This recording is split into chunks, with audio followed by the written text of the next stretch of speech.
I came here several times with my father when I was little, but stopped eating here as often after growing up.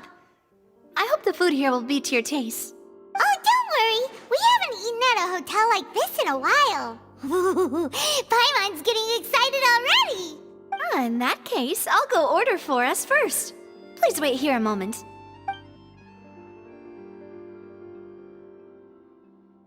Ooh, everything looks so good.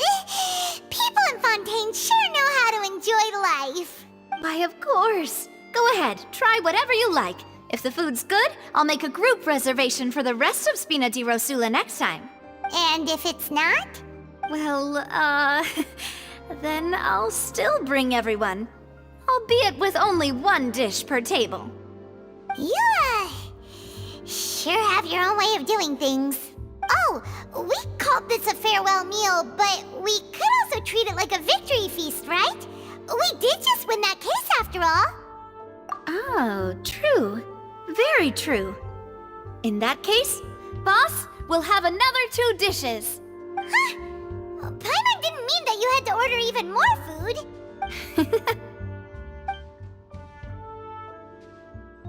Speaking of cases, do you think that the mastermind behind the serial disappearances will get caught soon now that this has all happened? Well, we've certainly taken a big step forward, but I feel that's about it. We know that there's an organization that means to dissolve these young women, but we still don't know what they are really after. If it hadn't happened right in front of us, Paimon wouldn't have ever believed that a person could be dissolved like that. Right? Yet it was because this was such a preposterous notion that the investigation could never really move forward before. Ugh. If only that guy could have finished speaking! We were so close to hearing who was behind it. In such investigations, even the smallest step can seem like a yawning chasm if the trail of clues is cut off. To be honest, I don't have high hopes for any follow-up that the authorities might conduct. It's not that I don't have faith in their ability, it's just that a different perspective is required in some matters. It's easy to guard against and deceive a single narrow perspective. A shift in thinking is required at such times in order to produce a breakthrough, which is exactly why the Spina di Rosula exist. Those highfalutin folk are not all-knowing. That's why we exist, to seep into the cracks where filth falls through, where their watch fails them. That's the kind of problems we solve. Seems Paimon thought things were simpler than they actually are. It's all right. Well, this was supposed to be a farewell meal, so I doubt you have further interest in this business, right? Let's talk about something else. Like, what are your future plans? That's true. We didn't have a chance to speak to her after the trial ended. It didn't really seem like the right time or place to do it anyway. I see. So, your primary objective, which has been foiled so far, was to have a chat with the Hydro Archon. I've heard that there's a long line of people waiting to meet Lady Farina. I suspect you'll be waiting for quite a while, considering that you missed your chance today. Yeah, we've heard that she's super popular here in Fontaine, and that it'll be tough getting any of her time. Well, would you consider some more, unique ways? Perhaps even methods of, let's say, questionable legality? Guess that's Spina di Rosula's boss for you. Chock full of sketchy ideas. Well, what did you have in mind? Well, one way would be to infiltrate a performance troupe at the Opera House, only to abandon your act at the play's climax and ask to speak to her after the performance. I'm sure Lady Farina would be eager to see the ending, and would agree in order to finish watching the play, don't you think? Could you suggest something a little more practical? This plan seems pretty hard to pull off. We'd have to go learn how to act, and acting's really hard. All right, here's another. Find a way to conceal yourselves under her bed, then wake her up in the dead of night and demand answers. Don't let her go back to sleep until she answers all your questions. I can personally testify that this one works. When I'm sleepy, I'll do anything as long as I can finally get some sleep. That might work, but that's not really the problem. The problem is, we don't want to get ourselves arrested. Ah, valid point. I overlooked that part. I was just thinking about leveraging a person's desire for sleep. All right, no more joking around. Perhaps you could... Oh, I don't know. Cut the line when she's on a break. You did defeat her in court, clearing citizens of hers from false accusations. False accusations she had nearly upheld personally. I imagine that she feels quite ashamed about the whole thing. You mean that if we catch her while she's on a break, she might be too embarrassed to refuse? Oh, that does make some sense. Why don't we give it a try after this meal? You know, strike while the iron is hot and all. Huh? Paimon, did you drink my Fanta? Was this your drink? Sorry about that. Paimon wasn't really paying attention and the cup was right next to Paimon. Would you like to order another? No, it's fine. We're just about done here. Alright. Honestly, Paimon wouldn't recommend Fanta anyway. It tastes kinda salty and icky. Is that so? Huh. Well, in that case, we'll have to blacklist the Fanta here then. If we're all finished eating, then I'll go pay. Yeah, we're stuffed. Thanks for the treat, Navia.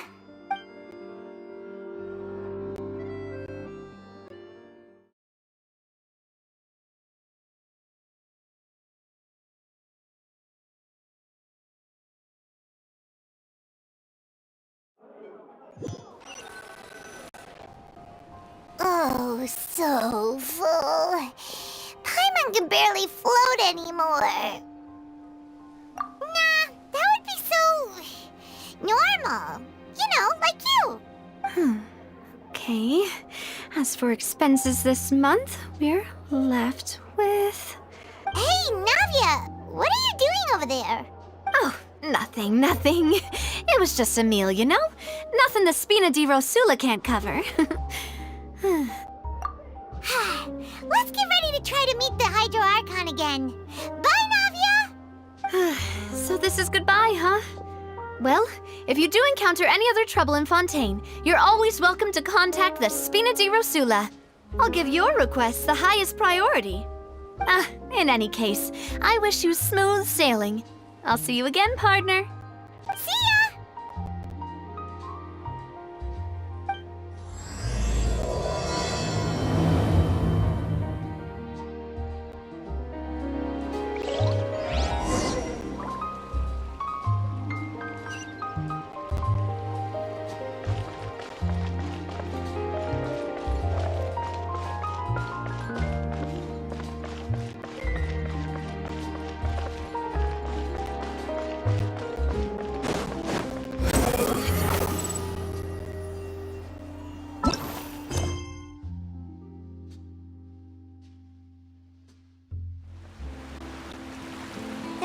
People around anymore.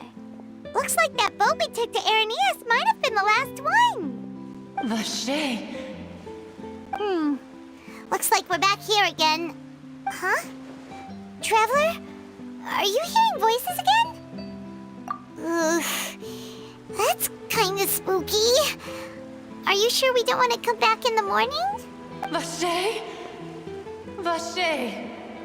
Hey, why are you still walking towards it? There might be something nasty in the water. Huh? Hang on. Paimon can kinda hear a voice. It's calling for Vache, right? Hey, Traveler? Stop walking! Come on, wake up!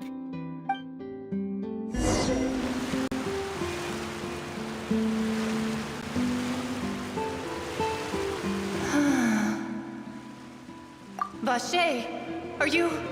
my dear Vache? No, wait. You seem to be someone else. Do you know Vache? Do you know where my love is? Wait. Who am I? I'm very sorry. I fear I do not know. My memories feel like they have been washed away like a flood. So many fragments dissolved amidst the tide, never to be recovered. How much have I lost? How How many things that I once held dear while on land have I since forgotten? Yes, that is what I was once. But now, I am but the consciousness of one who has lost their form. I do not know how I came to be like this either. I only vaguely remember being covered in light blue water, and then all grew dim. I also remember going to many places. I loved adventure, loved exploring places of peril. No matter where I went, Vacher would go with me. I knew how dearly he loved me, and I also loved him equally as much. But now, we can no longer go back. The pain of such parting, I never knew how heavy it could be. No, our reunion no longer has any meaning. There is no way for us to create any new memories. The thought of me gives him no succor. So let it lie forgotten beneath the waters. If you meet Vacher, tell him not to look for me. Tell him to move on. That is the only thing I still remember. Perhaps that is so. As I was submerged in the waters, losing consciousness, I saw Vacher above the surface. His eyes were filled with such sorrow, such longing. If only I could have comforted him, told him that I did not suffer. Indeed, I had felt a great warmth. Is that what you call it? Dissolving? If anything, I consider it a form of release. It was a state of neither fear nor frenzy, with only an endless peace, like the water's still surface. I could also liken it to being a thirsty person who drinks water for the first time, and only then sees how they have lived for so long in a world of endless want and anxiety. I think I hear your companion. It's time for you to go, I think. Farewell, then. I am glad that you were able to sense my presence. Remember, if you see Vacher, tell him not to seek me out any longer.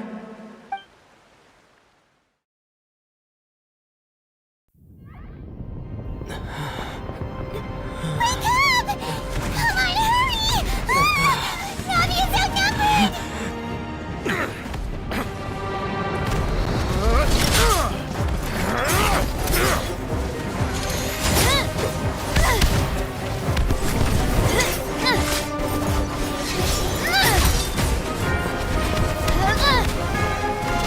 Demoiselle, look out!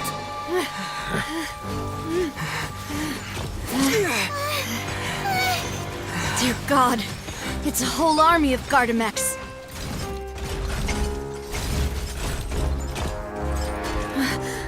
Chlorand?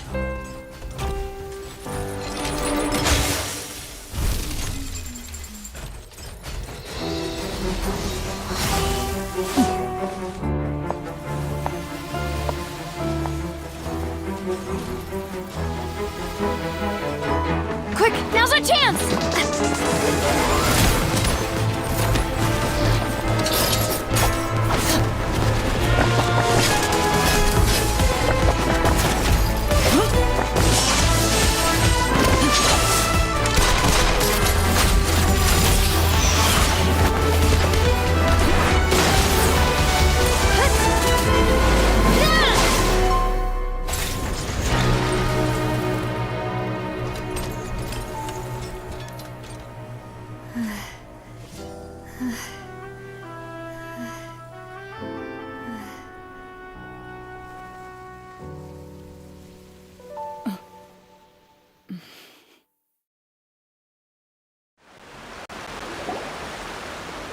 I should thank you for lending us your sword there, Chlorand.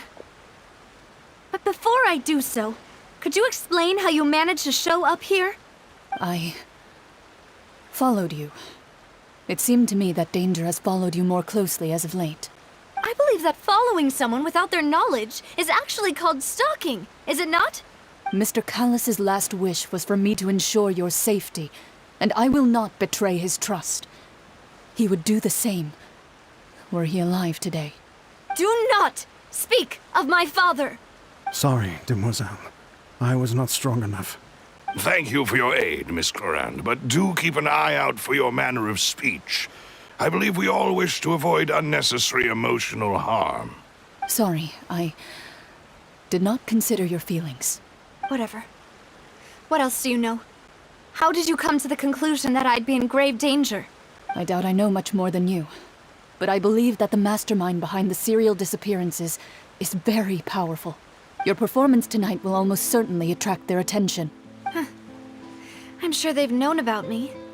To be honest, I'm shocked it's taken them this long to act against me. And what about these Gardamex? I thought only those associated with the Maison Gardiennage could control them. None of these mecha have serial numbers. I was sure to check a moment ago. They are not the ones used by the authorities to enforce the law. I can only conclude that some powerful or wealthy party must have obtained them via illegal means, deploying them as a private force of sorts. What?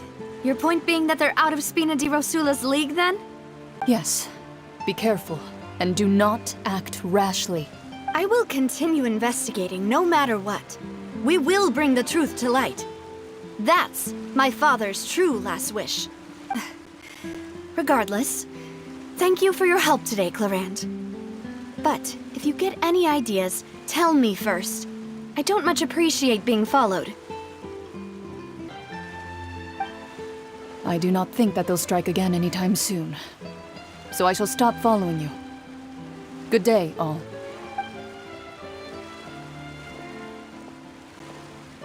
Right. I suppose that's the best news we've gotten today.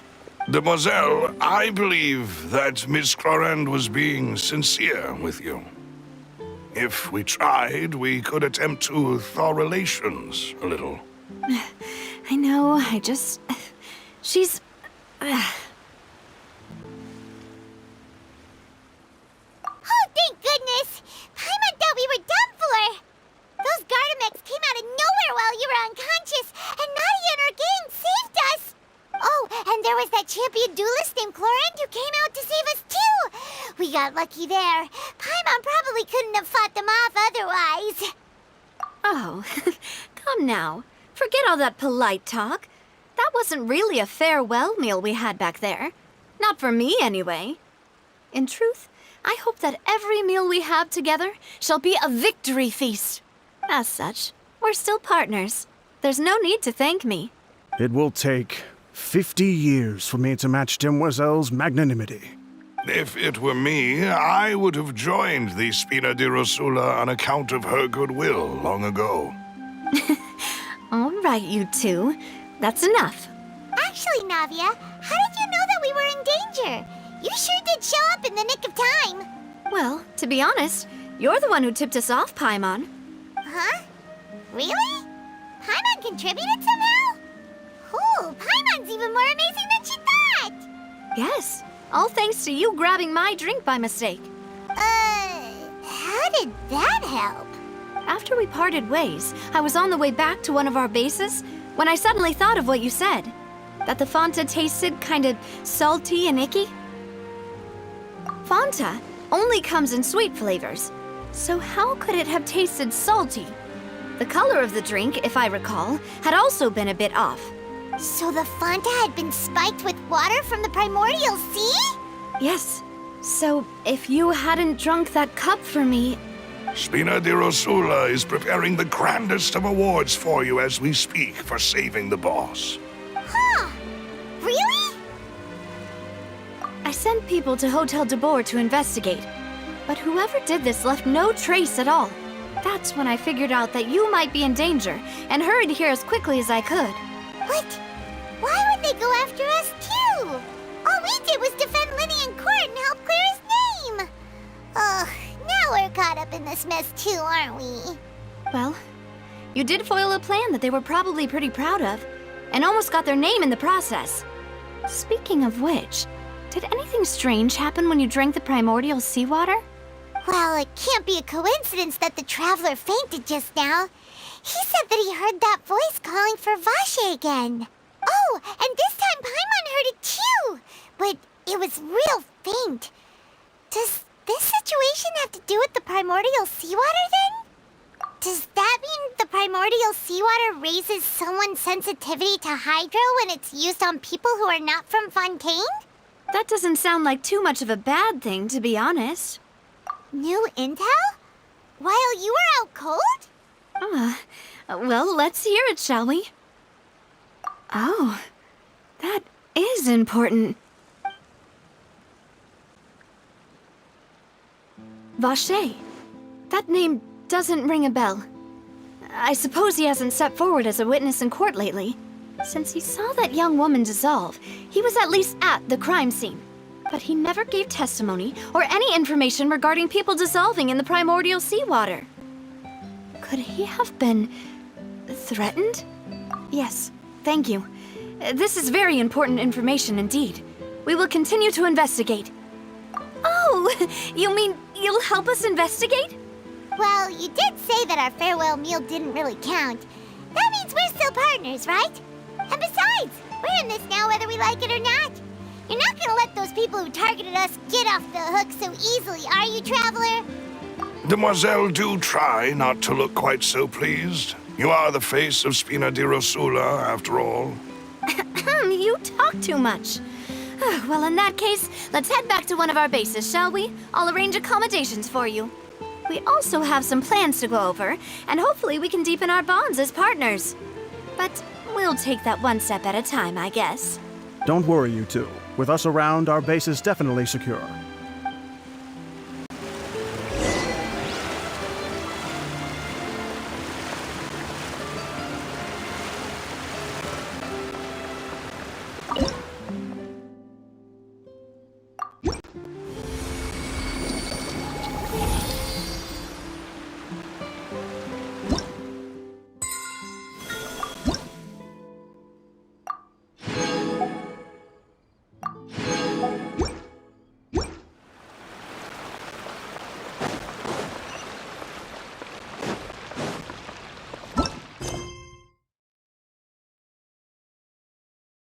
Too slow. It's right up ahead, but let's make sure we weren't followed first. I've been keeping watch, Demoiselle. I haven't spotted anyone suspicious thus far. Very good. But let's not let our guard down for now. I shall find rooms for our respected guests. Thank you, Malus. Now, let's continue, Traveler.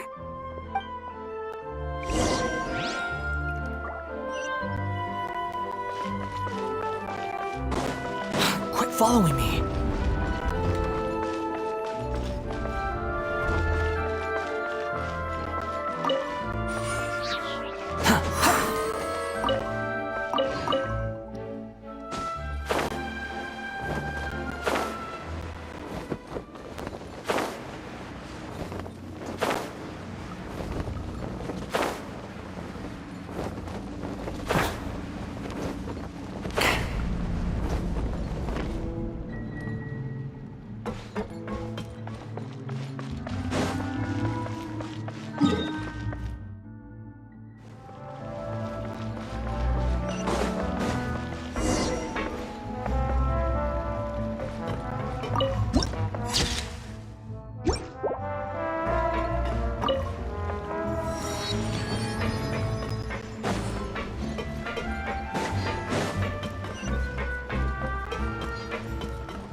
This is your base?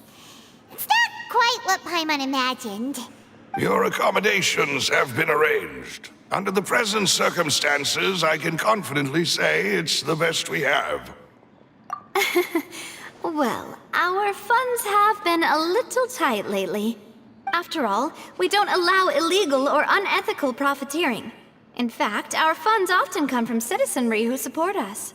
Seems like it's tough times for everyone. But if you have the support of the people, that does sound like it's worth it. To be honest, our financial situation was a lot better back when my father was in charge a few years ago. I'm afraid I'm not quite his equal. Your father... he was the previous boss of Spina di Rosula, right? How did he... Demoiselle, if you'll allow me to explain. No. I'll explain it myself. I suppose I couldn't run from this topic forever. And as partners, this is something I hope they can understand. My father's name is Callus. Yes, the same one they call Callus the Unfaithful in the streets. 3 years ago, he was accused of murdering his own friend. But he chose a duel to defend his honor instead of standing trial. He died in the duelist's ring. Oh no. But I do not believe my father was a murderer. I'm sure he was set up. At the time, I believed that if he only stood trial and was duly investigated, something amiss would crop up and prove his innocence. But strangely, he not only requested the duel himself, but rumor has it that even after being seriously injured, to the point where he could be deemed as having lost the duel, he refused to surrender, determined to die in the arena. 3 years later, I still don't understand why he did that. How could he protect his honor if he's dead? If anything, he gave up his chance to defend himself. The closest piece of info I have is that my father had been investigating the serial disappearances case at the time of his death. Ah, so that's why you're so determined to get to the bottom of that case. That's right.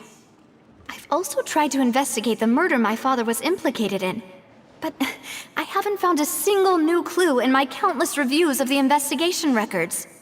However, I believe that if the murder case is related to those behind the disappearances, they must know something. I must know what really happened. Was my father coerced? Framed? Even if he really did kill his friend, I must get to the truth. If only he'd been more open with me when he was still alive. He even hid the fact that my mother died due to complications when giving birth to me. And now, here I am investigating his death. You really are a handful, aren't you, Papa? Demoiselle, please, if there is anything I can do, anything at all. I also will never believe that Master Callus murdered anyone. There are none whom I respect more than the two of you, Demoiselle. Master Callus did so much good in life, yet all it took was one murder case for him to be dubbed Callus the Unfaithful. Even our supporters decreased greatly due to that incident, hence our strained finances at present. Wait, if Callus was such a good man, wouldn't people at least be a little suspicious when he was accused? No. Perhaps people just revel in that kind of drama. It's not something exclusive to people from Fontaine, really. Everyone's like that. People love watching the evil turn over a new leaf, but they also enjoy watching good people fall into an abyss from one slip-up just as much. But how could... never mind. If Callus was really falsely accused, we have to find the truth. He didn't deserve to have that happen to him. There is one other thing. Master Callus's opponent in the duel was Ms. Clorand. Oh, her? Well, then, isn't that as good as saying that she was the one who killed him? Yeah, that's not the sort of thing that you can just let go and move on from.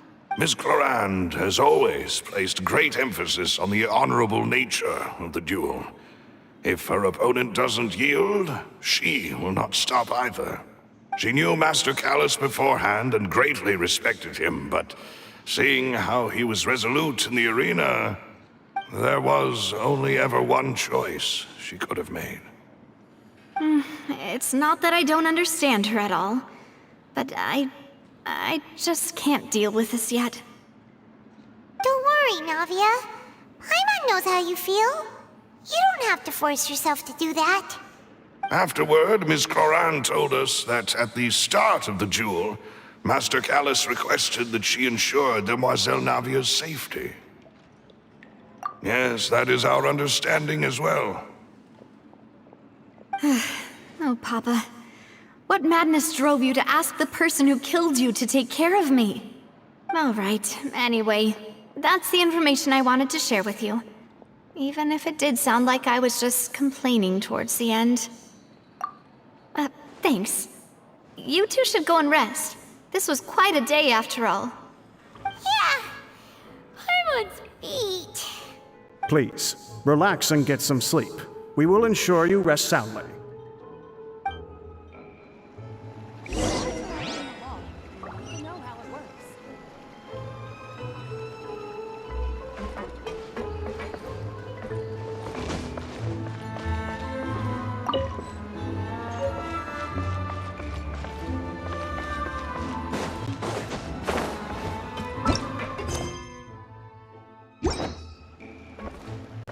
Whether it be responsibility for Spina di Rosula or Master Callus's death, it all landed on Demoiselle's shoulders so suddenly. This won't do. I must become stronger.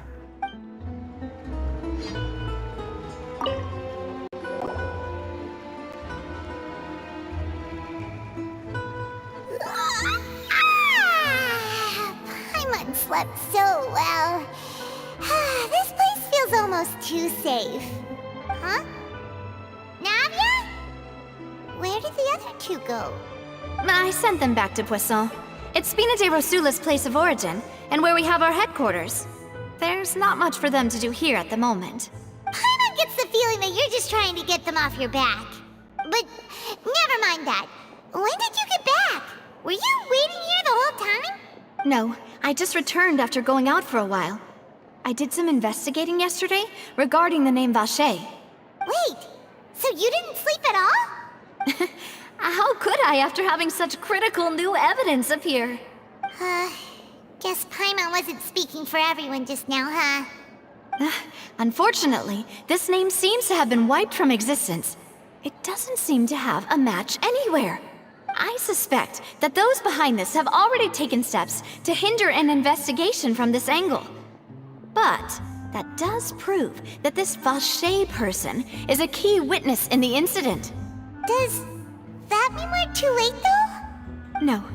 There is one ray of hope. One place in Fontaine that they would find almost impossible to threaten, no matter how much they wanted to. And that is the archives kept by Chief Justice Neuvillette. A place where detailed files on all the cases in recent years are kept. If the Oceanid you met is one of the young women who went missing recently, we should be able to find some related information there. So Neuvillette maintains an archive of case files? Whew.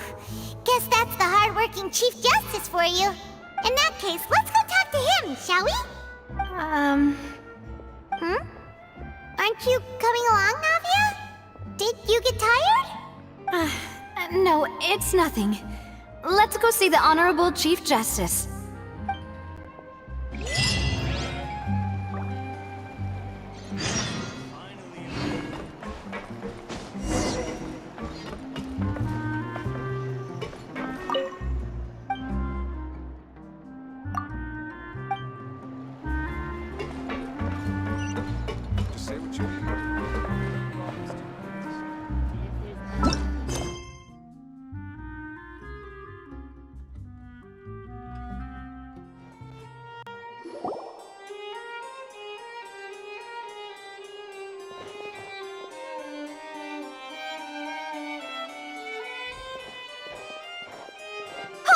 Please state your business here. The Chief Justice is presently occupied with official matters. This place does look pretty heavily guarded. Guess that proves that Neuvillette's files are really secure. Hey, don't you recognize us? Huh? Who are you?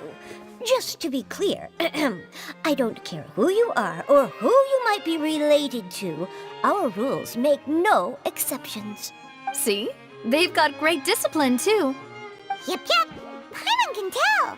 If you're here just to crack jokes, I can point you towards the exit. Unlike some, we're busy. So please leave if you don't have a reason to be here. No. What I meant to say is, shouldn't you remember us from a few days ago? We were at the trial of the great magician Linny. Oh, yes, I remember. I read about it in the Steambird. You must be Linny's attorneys. It's all coming back to me now. We're here today to report and archive some information on a follow-up case. Huh, is that even a thing? Of course. Don't worry, we're here on official business. You can trust us. All right then, I'll let you through. The Chief Justice is just inside. Thanks so much.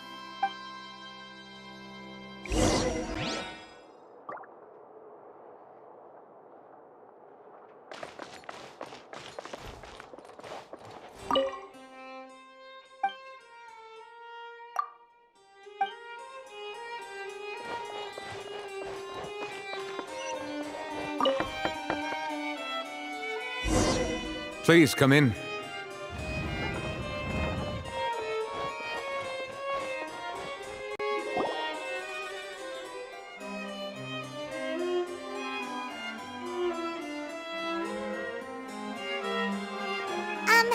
Sorry to barge in, Monsieur Nervalet.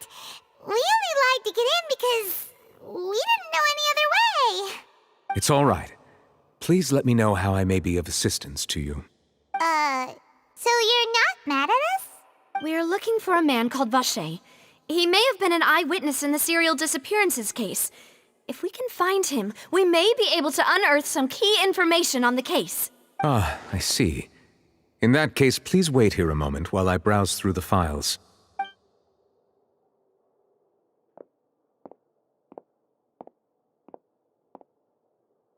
Who knew that Nervalet would be so easy to talk to?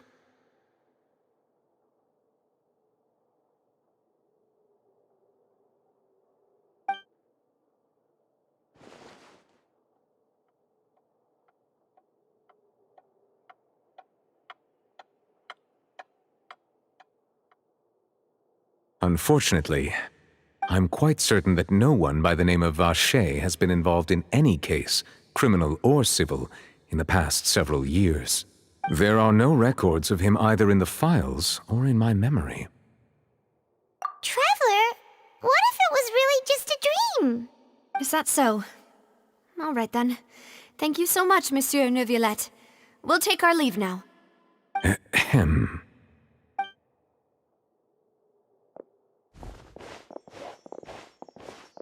Miss Navia, I can understand how you feel. Your father, Callus, was a truly exceptional man. We deeply regret his passing. And what are you trying to say, Monsieur Neuvillette? Are you trying to console me? Extend your sympathy? Or just express some tendril of regret? No. You are not trying to do any of that. I can hear it in your voice. There's no emotion behind your words. You only said those things because you felt like you should.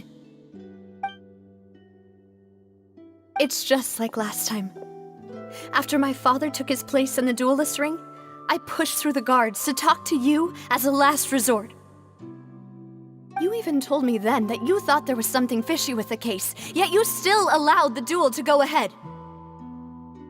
In your eyes, the value of a human life is nothing compared to those cold laws you hold so dear. If you truly regret my father's death, then why didn't you call a stop to the duel? Why didn't you give me the power to stop him from throwing his life away? Why did you just let him die, despised and hated by all?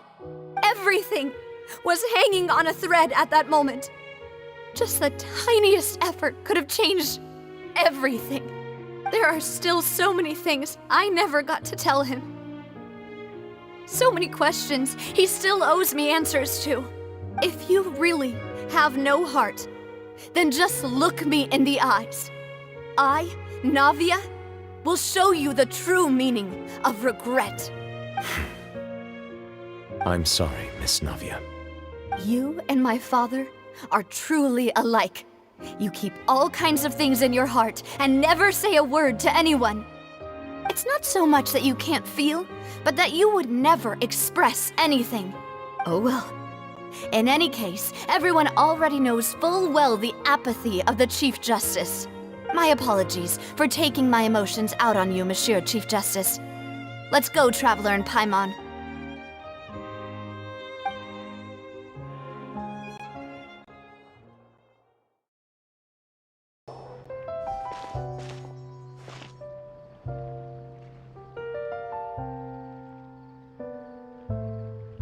Navia, are you okay?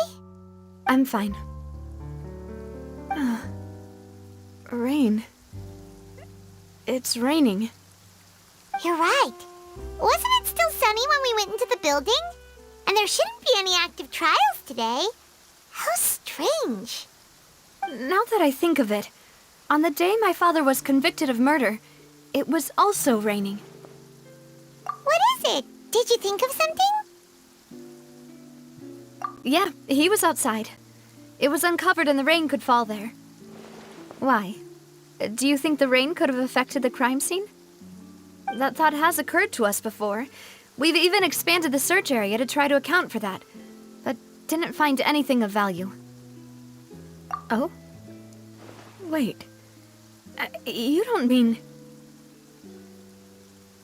So you're saying that the true murderer could have been turned into water and then got washed away with the rain?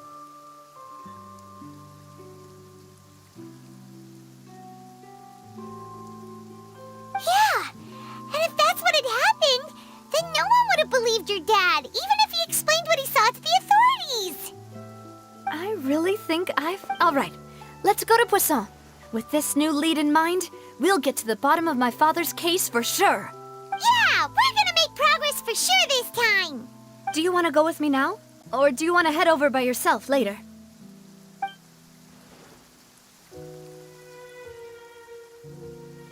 Great. Let's go then.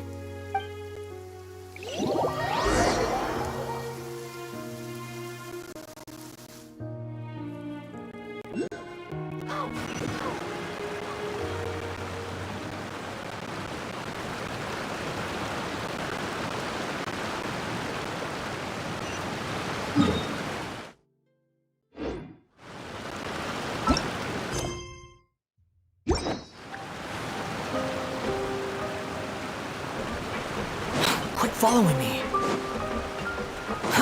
Too slow.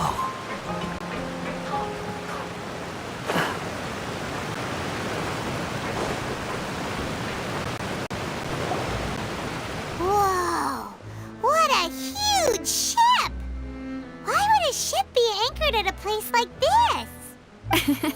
There's no need to be so surprised. While it may look like a ship, it's actually Spina di Rosula's headquarters. My father was the one who asked for it to be built like this. Perhaps our taste in exterior design is the only thing we occasionally had in common. A gigantic and glamorous ship embodies discovery, opportunity, ambition, and conquest. It symbolizes Spina di Rosula's bright and limitless future. And Paimon thought you were bluffing when you said Spina di Rosula had a glorious past. Paimon was confused why a group with such a history would live in the sewers. But now that Paimon has seen this ship for herself, she's been convinced. Well, Poisson is where Spina di Rosula began, after all. It's our main base, our home.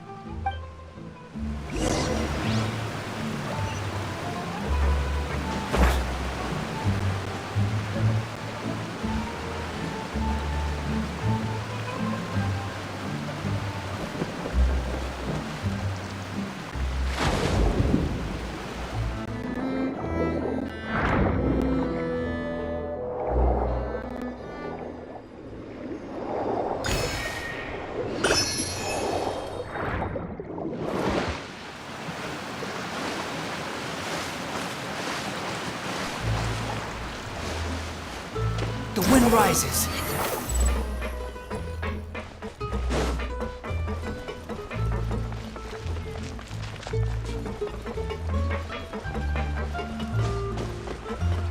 Behold!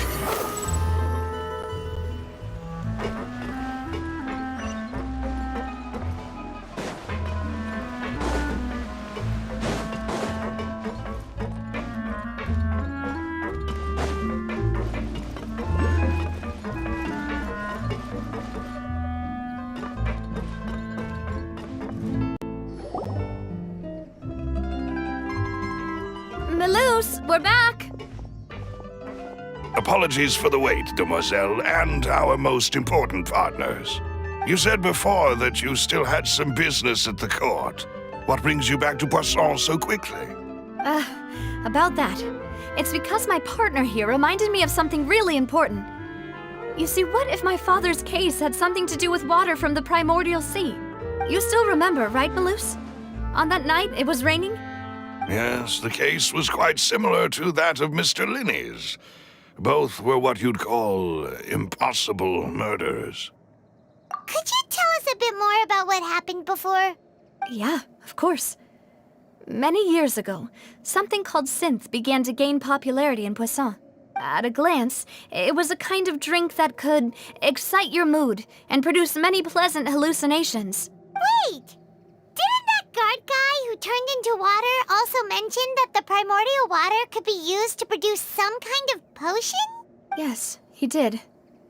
Considering what we know now, it's almost certain that synth is created using water from the primordial sea. If you drink synth for an extended amount of time, you'll suffer many side effects, such as losing the ability to focus or control your emotions. And if you were to stop drinking it completely, you'll experience flashes of paranoia and anxiety while lacking energy to do anything. It's an extremely dangerous substance. As he oversaw Poisson, my father was compelled to put a stop to synth abuse and called for a complete ban of it. Boss's uncompromising attitude incurred the synth vendor's wrath, but no matter how much they threatened or bribed him, he refused to yield. Not only that, Boss became determined to find the mastermind behind the synth operation and put an end to the problem once and for all. Yes, but the enemy was very cunning.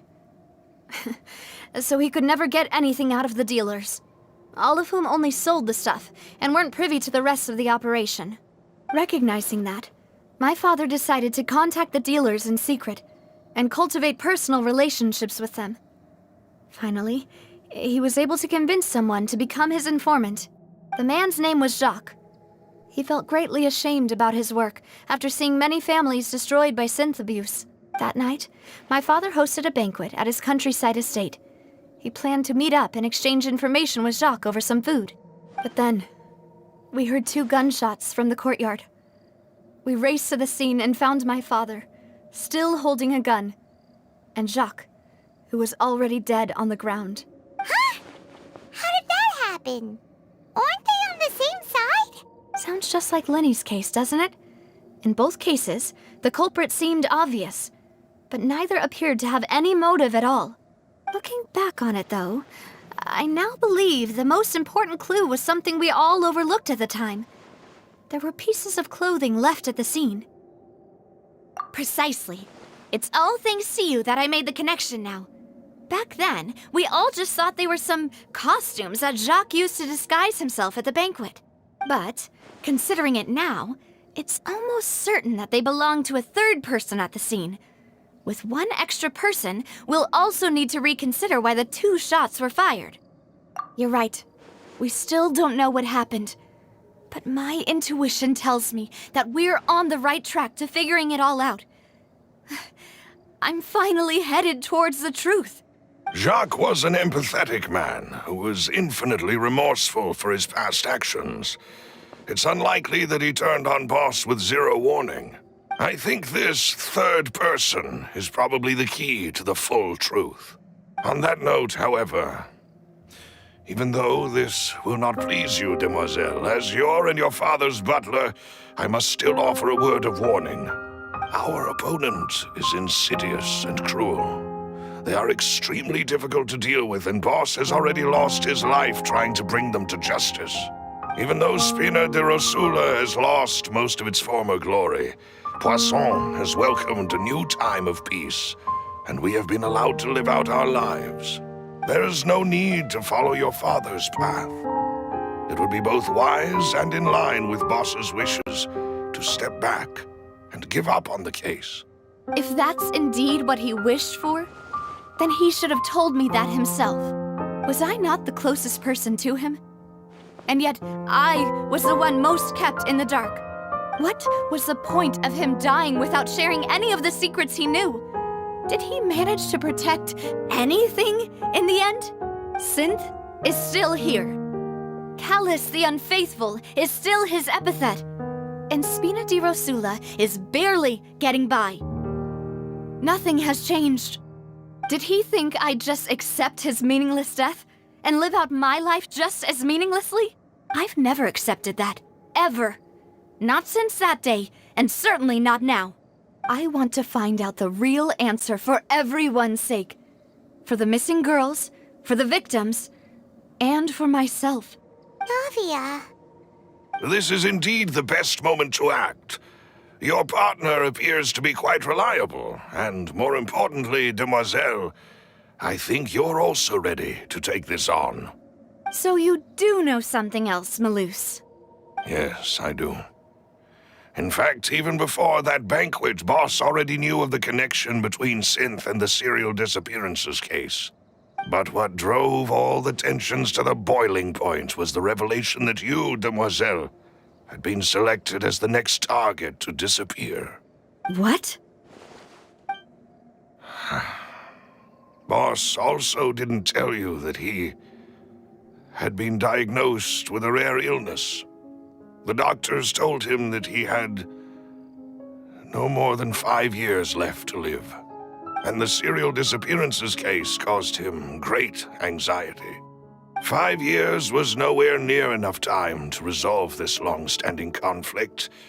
But once he passed away, all the danger would pass on to you. Knowing all of this, he decided to use one final intimidation tactic before his death. He claimed to have already gotten his hands on some key incriminating evidence for the other side, and even told some members of Spina di Rosula about the details. But as long as you remained safe, he would not share the evidence with the public. If something were to happen to you, then he and all those he told would immediately expose all they knew about Synth and the disappeared victims. Right, so nobody would be able to get off scot-free. As we've seen, Boss's tactic has worked. Even though Boss has been gone for a long time, the other side has not tried to take Demoiselle's life. No, I don't believe it. He never appeared to look sick to me. No father wants their daughter to see them weak and haggard, especially someone as proud as Boss. To him, dying in a duel and suffering lasting dishonor as the unfaithful were still far preferable than losing face in front of his daughter. So he chose to die in silence, so that he could protect me. I'm afraid you're not understanding this correctly, Demoiselle. What Boss wanted to hand to you was not a parasol, but a sword. If Boss's spirit could hear you telling me that you want to find the answer for the sake of everyone involved, I'm sure he'd be extremely proud. That fool. Couldn't he have just given it to me straight? No. He might have set up everything precisely because he never thought I'd be able to understand him. Is that the amount of confidence he had in me? And what if I was never able to make it to where I am now? Yeah. I suppose that's true. With the way he'd set things up, if I had wanted, I could have just lived out my life without a care in the world. But thankfully, he rarely talked to me about complex matters, and thus understood little of me as a person. In this case, he really didn't need to give me an easy way out. Malus, what was the key evidence that he shared with you? It's the location where Synth is produced. Essentially, it's the enemy's headquarters. When he was threatening the enemy, Boss didn't share the specifics of the incriminating evidence he found. But if you want to use it against the enemy, you'll still have to take several things into consideration. Why? If we know where the place is, can't we just go storming in? You mustn't forget that we're fighting against a mysterious and dangerous organization that's been in operation for decades. There's no telling what might be lying in wait at their headquarters. We also have no idea what kind of evidence we may be able to find inside, nor what people we may be able to capture. but a single visit to their headquarters would be tantamount to a formal declaration of war. The worst case would be that we leave empty-handed, but also open ourselves up to full retaliation. Then, in that case, why not work with the Fontaine authorities? Well, you saw one of them dissolve during Mr. Linney's case. We have no idea just how thoroughly they may have been infiltrated. That's true. Seems my father really had no choice. But things are different now. It should be a lot easier to prove the other side's guilt, now that we've connected Synth with the disappearances case. You sound like you've put a lot of thought into this, Maloose. I am the butler, after all. I live but to serve the boss and Demoiselle's will. I've always been willing to take on any kind of risk for your sake. But considering my relative lack of ability, I've spent my time keeping secrets, performing basic investigations, and waiting for the right time to come. Thank you for all of that, Maloose. Have you discovered anything new in the past few years? Let me think. One conclusion I came to was that the enemy must be quite familiar with Spina di Rosula, or at least have an informant planted here. When I announced orders to the organization's members on Demoiselle's behalf, I used to deliberately keep a few people in the dark and observe the reactions of the synth vendors. If the vendors didn't change their plans, then the individuals informed of our orders must be innocent. If the vendors packed up and fled, however, then someone must have given them the news.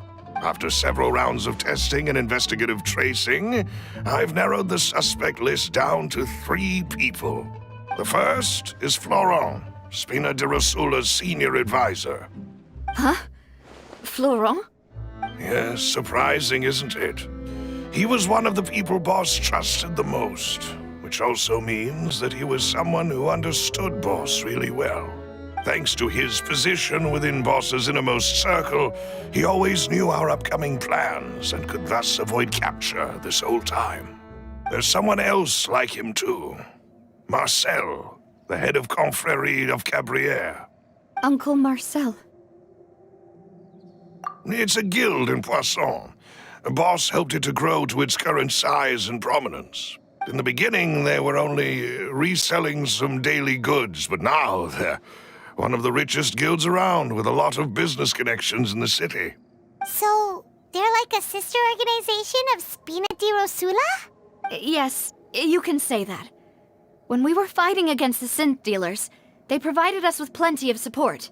It's a bit difficult to imagine someone using their own money to hunt down themselves. The final suspect is Thierry, the man responsible for coordinating information between Spina di Rosula and the guards. Although the guards mostly leave us to our own devices, there are still many activities we have to report to the local authorities. Since Thierry is always in the know about our current activities, he could theoretically always plan one step ahead. I see. These are all people who I communicate with quite regularly. To think that the enemy we've been fighting against has been right next to me all along, among those I trust the most. It's almost too hard to believe. If you want to investigate them, please take every precaution to not alert the quarry. Judging from our experience, the enemy is extremely cautious. Of course. And thank you, Maloose. You've provided us with a lot of great information. You're too kind, my lady. I'm just doing my duty. And before I forget, proving Boss's innocence would also mean clearing him of blame in Jacques' death. After that incident, Jacques' wife and daughter were taken into the Spina's care. They still live in Poisson today. If it might help, you could also pay them a visit. I can make the necessary arrangements. Aw, thank you so much, Maloose. You really are the best. A new case awaits, my dear partner. I hope we can work together to uncover the truth and end this case once and for all.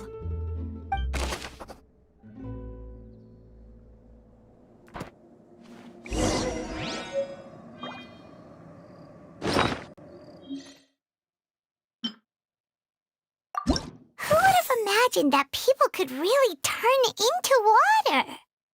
Here we go again, trying to crack an impossible case. All proof and no motive.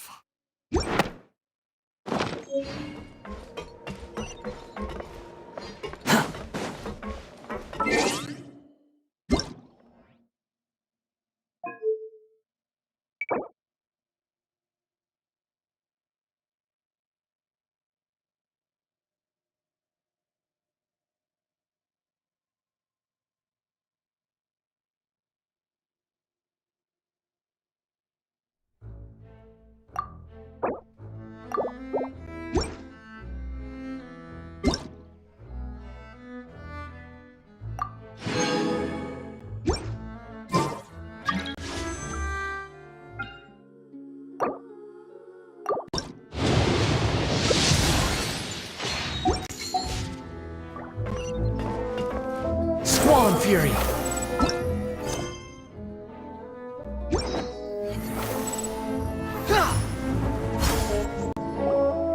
It is settled, then. Please excuse me, and enjoy your conversation at your leisure. Thank you for arranging everything for us, Malus. Excuse me, miss. Do you need anything from us? Hey, Navia's all quiet. This isn't like her at all. I'm sorry that I only came to visit after all this time. After what happened, I didn't know how I was supposed to face the two of you. Ah, if it's about that, there's no need to apologize. After my husband died, Spina di Rosula sent us a lot of mora and support. I understood your guilt and apology to be genuine.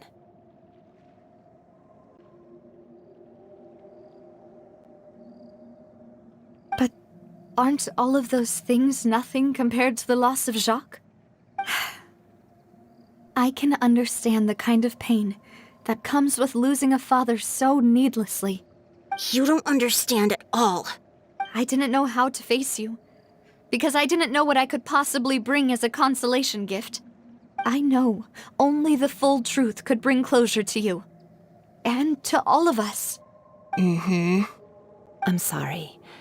I appreciate the sentiment, but you don't have to carry all that guilt. On the matter regarding my husband, my daughter and I have more or less found our answer already. Would you mind sharing it with me? I really can't believe that my father could ever bring himself to shoot Jacques.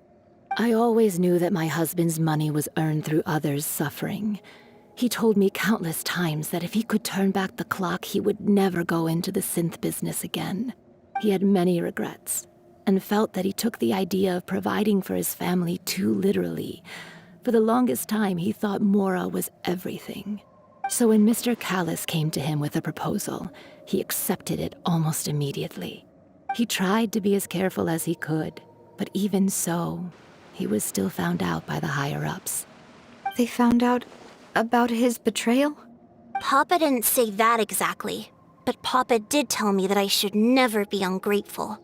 Before he left that day, he told me that he had no choice. It was only later that I realized it was his final farewell to the two of us. I don't know that for sure, but you could say that's the conclusion I eventually came to. Which is why I'm the one who should feel guilty. Callis had always taken great care of us, both when he was still alive and after he passed away. Even if he fired the shot that killed my husband, it was likely in self-defense. It is impossible for me to hate him for what he had done. But Mama, why is Papa still the bad guy if he did the right thing? Papa always wanted to be a good man, so why did he have to do a bad thing in the end? Well, things aren't always as they seem. You still feel like your papa was a good man, right? Yeah, Papa was a really good man. The best in the whole world. Then you should hold on to that. If a good man had to do a bad thing, then he must have had his reasons, regardless of whether he left you a parasol or a sword. He must have done so to give you a better life. Oh. Thank you for everything you've told me. I will definitely find the truth. The current state of things is not something I'm willing to just sit back and accept. Thank you. I'm very grateful to hear this from you. Even though your personality is quite different from your father's, your determination when you speak is really similar. You really think so? That's the first time anyone said that to me.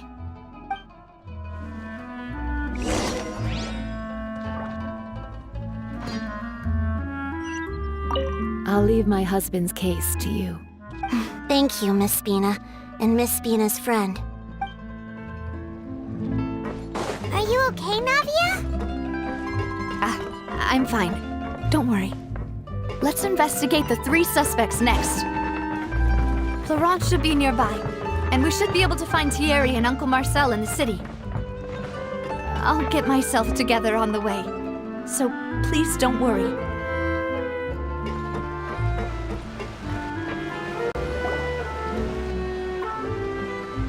Greetings, boss.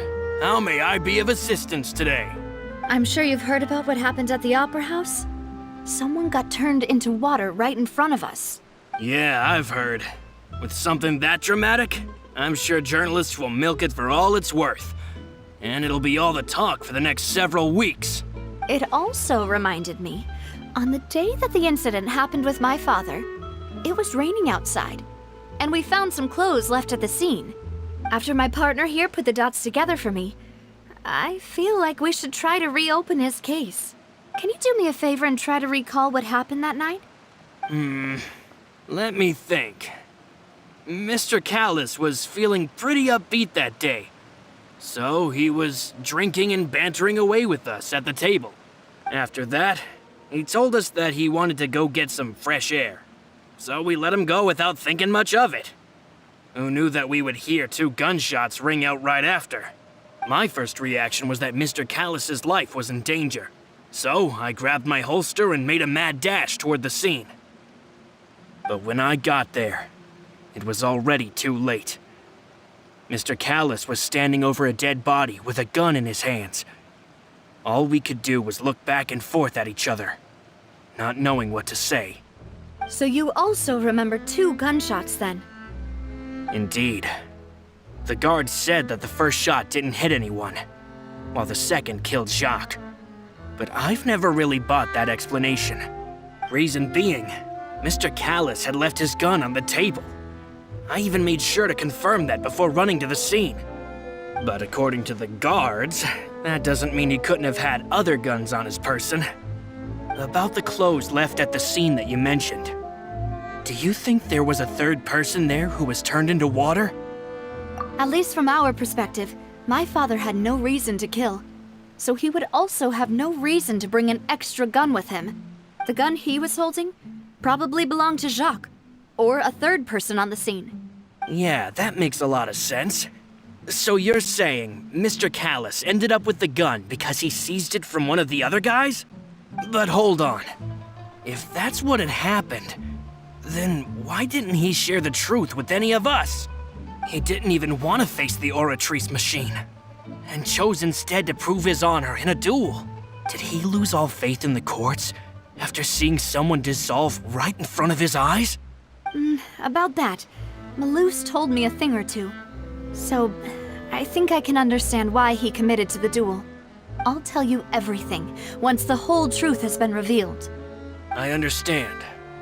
Then I'll leave Mr. Callis's honor in your hands, boss. And if I may just say one more thing, the whole Callis the Unfaithful epithet has been a thorn in my side since the day it was invented. Many people have laughed at me for still calling him Mr. Callis, even after so many years have passed. But it was Mr. Callis's trust that allowed me to rise through the ranks of Spina di Rosula and live the life I lead today, no matter what others might say. He'll always be the man I respect the most, and he'll always be my boss. Don't worry. I will definitely find the truth. You and all our other comrades at the Spina deserve to know the truth as well.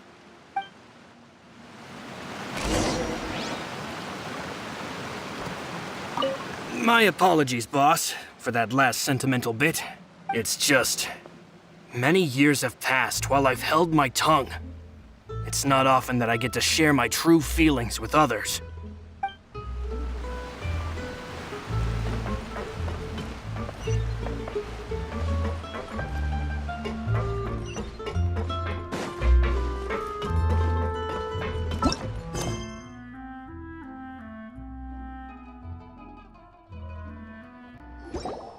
Hey, Thierry! It's me! Oh, now, what brings you here, Miss Navia? I've heard that you made quite the name for yourself at the Opera House. Oh, so you've caught news of that already. Oh, okay. Hey, I'm also a member of the Guards, you know. The way you make it sound, people would think I was sent off to Poisson because I had done something wrong. Are you sure there isn't a little bit of truth in that? Under normal circumstances, shouldn't you have been called back to the city already? I mean, where I work is really up to me. Let's just say I enjoy the ambiance of Poisson. Callus did a fantastic job running the town, building Spina di Rosula from the ground up and clearing many obstructions in my way. It would be next to impossible for me to find a similarly easy but high-paying job in the city. Anyway, enough chit-chat. Are these two friends of yours? You, here for some formal business? Yes. These two are my partners. What happened at the Opera House made us realize that Linny's case and my father's may be related. We're trying to reinvestigate the details of my father's old case. Ah, I get it. You think there might be more to the case now that we know people can be dissolved into water, right? I was also flabbergasted when I first heard of it. If you want to go through the original files from your father's case, I can help you look for them. That'd be much appreciated. Thank you. Actually, I have another question. Do you have the authority to dispatch Gardamex? Of course. Without them, I couldn't possibly handle Poisson on my own. Why do you ask? We definitely can't use them to forcefully get more evidence for your father's case. Well, you see, just recently, we were attacked by a horde of unnumbered Gardamex in the city.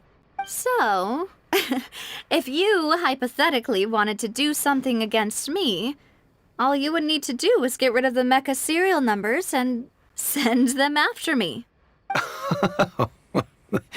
Then you think too highly of my abilities. Dispatching mecha is very different from controlling them. If I had to make an analogy, when you order a dish, the chef will make it for you. You can ask the chef to cook, but not to massage your shoulders or carry your baggage. If you try to make unreasonable demands, the chef would just think you're out of your mind and ignore you completely. The same goes for me and my Gardamex. Removing a serial number is also not as easy as you might think. There are a lot of complex steps to it, and it's almost impossible to keep it a secret. So I can promise you, those mecha were definitely private units. They're certainly not cheap. So whoever their owner is must be super rich, powerful, or both. Now that you mention it, though, being in the synth business would definitely be profitable enough to afford this. Oh, then you're officially in the clear, Thierry. Oh, well, thank you for the vote of confidence, Navia. Jokes aside, I'd like to wish you all the best with your investigation. I'll be staying in the city for a little while, so just come find me if you need any support from the guards.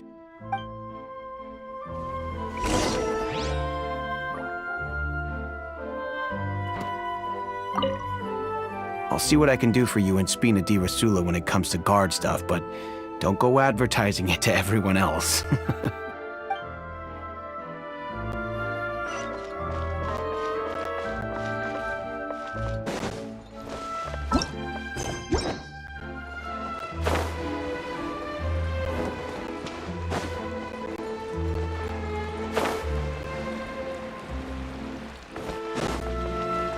The wind rises.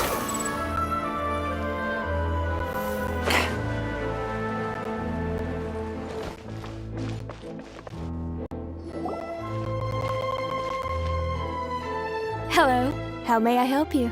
I'm here to see Marcel. Could you please let him know? You can just say Navia's looking for him. Sure. I will let him know right away.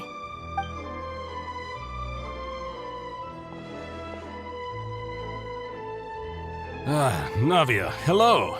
Sorry to keep you waiting. I'm not as young as I used to be, so my legs are giving out a bit. Oh, it's all right, Uncle Marcel. There's no need to stress. I just wanted to talk to you briefly about what happened in the Opera House. I'm sure you saw everything too, right? Yes, I've never seen anything so strange. Oh, you were at the Opera House too? That's right. I went there with Navia to see the magic show. Who knew it would turn into a whole murder mystery? I also witnessed your marvelous sleuthing work. Quite impressive. To beat the Hydro Archon at her own game on her own turf, I can already imagine everyone in Fontaine discussing your exploits over a few glasses of wine. Oh, Paimon doesn't want to become the talk of drunkards. Apologies. It's just how Fontaine is as a nation. Everyone loves drama and theatrics. Uncle Marcel, you've also noticed that other thing, right? The fact that humans can dissolve in water? Yes, I was reminded of your father's case right away. Is that what you're investigating now? Exactly. I still don't have much solid proof, but I can sense that the other side has already begun to act. Oh, and what makes you say that? We were attacked on Araneus by some unnumbered Gardamex. And there was also an attempt to get me to drink water from the primordial sea. If not for the vigilance of my partner, I probably wouldn't even be here talking to you right now. Oh, you're giving us too much credit. Wasn't it you who protected us? Alas, it seems things are heating up again. The peace that Callus sought so dearly will soon become a thing of the past. But rest assured, Navia, Poisson will always remain a safe haven for you. If you're scared, you can always return there. If anyone dares to lay their hands on you there, the Confrérie of Cabrières will use its funds to the last Mora to bring them to justice. Thank you, Uncle Marcel. But I don't intend to go into hiding. I'm going to strike while the iron's hot.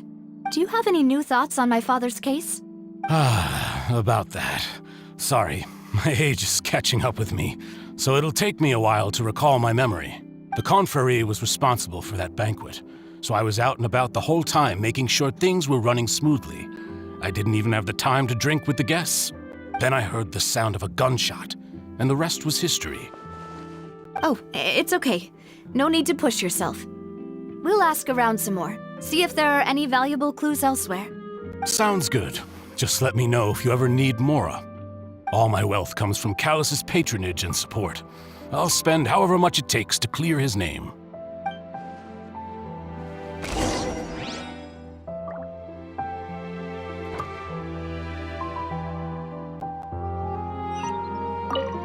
Alas, why do these kinds of things happen to the kindest people?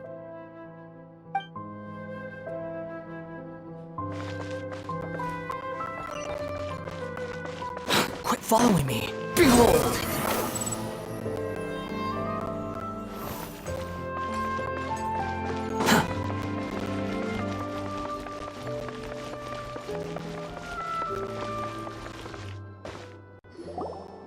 We've talked to all three suspects, purely based on their conversations with me. None of them sounded particularly suspicious. I suppose that's to be expected, though. If a single conversation's all that's needed to find them out, then my father wouldn't have needed to investigate the case for so many years. Anyway, even though we didn't make a breakthrough, let's still compile what we were able to find. But where should we start? Ah, you're right! Flora mentioned that Callus probably only ended up with the gun because of circumstance. That makes sense. According to Jacques' family members, he already told them that he had been discovered, and that he had no choice before he left home that day. If I had to guess, he probably received an order from the synth boss to kill my father. Had he refused, he and his family's lives would have been forfeit. So, Jacques fired the first shot? Oh? And why is that?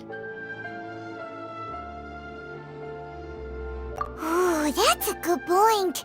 Jacques probably already knew that he was just being used as a tool for murder. And once he had completed his mission, he'd be of no more use to his boss. Huh. So, what would make more sense from his perspective would be to turn his back on the Order and seek protection from my father. Makes sense. But without evidence, that's still just a theory. Besides Jacques, the attack from the Gardamex has been bothering me quite a bit as well. It's obvious that our enemy has become more antsy after the secret of the primordial seawater was revealed. Do you think he knew, even then, that we'd follow this lead to the end? Given everything that's happened since, it's quite possible. But who among the 3 suspects would have the ability to control privately owned Gardamex? Uncle Marcel? My father did really trust him. And they worked together on a large number of projects. Maybe that's how he got to know Jacques. And with funds from the Confrérie, he could also afford a large number of Gardamex. It's still really hard for me to imagine, though. After all, Uncle Marcel has been around since I was just a child. Also, wouldn't this mean he has been spending a whole lot of mora and energy to fight his own synth business? Florent? It is true that he was closest to my father, and thus had the best chance of learning about his dealings with Jacques. But as Spina di Rosula's advisor, his work mostly deals with personnel and security, so he shouldn't have much means when it comes to finances. So you're saying he's too broke to afford a mecha army? Exactly. He can't. And even if he could, I don't think he would be able to dispatch a whole group so quickly.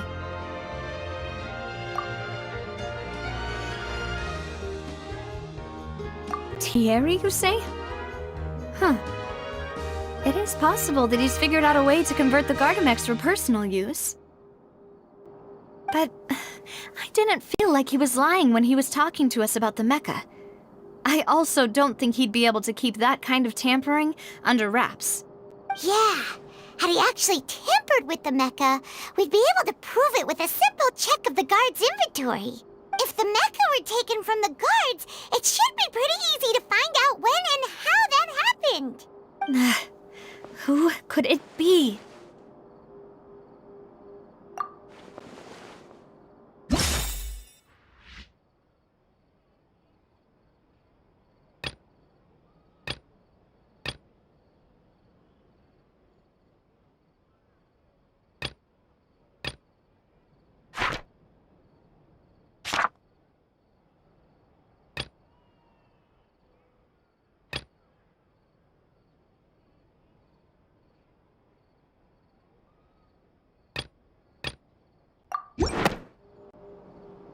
You know, if you think everything through, Uncle Marcel is indeed the most suspicious of them all.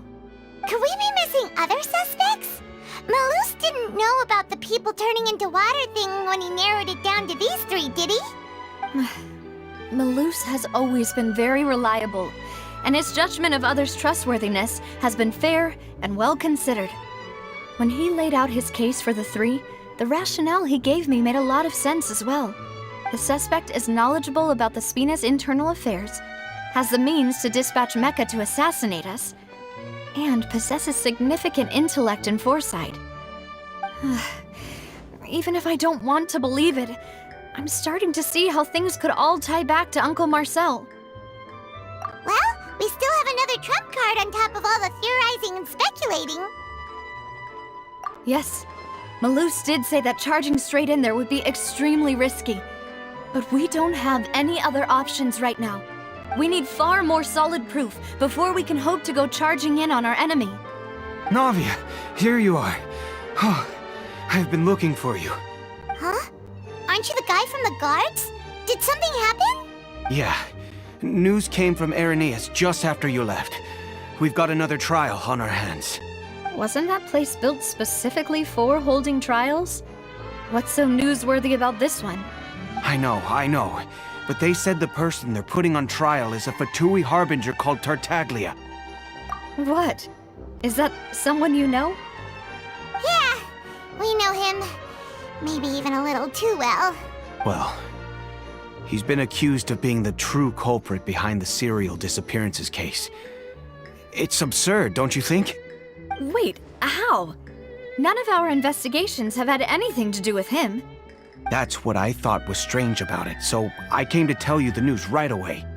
If the charge against him stands, then it'll be next to impossible to get the guards to support any of our planned investigations. Right, because they'll think they've already found the culprit. Yeah, and it'll be a lot harder then to clear Mr. Callus's name. I understand. Well, partner, what do you think we should do? We still haven't found any conclusive evidence. Huh? Split up? What do you mean? Just as expected of my partner. Since this is a trial about the serial disappearances case, the culprit's attention will be focused on Irenaeus, leaving his home base wide open. You're right. This is our best opportunity. All right then, let's do this. I'll stall them at the Opera House and charge Marcel as the true culprit. I won't have any chance of making that charge stick, though, unless we find more evidence. It'll be up to you to make it back in time and hand the decisive evidence to me. We'll help you, just like you helped us in Linny's trial. Demoiselle, please allow us to accompany you. I'm ready. Ah, Malou, Silver. When did you two get here? We heard that you'll be leaving Poisson and figured that you might require our assistance. It's our hope that your confidence will be bolstered with the two of us by your side. Thank you so much. Then, let's make haste for Irenaeus. Paimon, Traveler, I'll see you at the Opera House. See you then!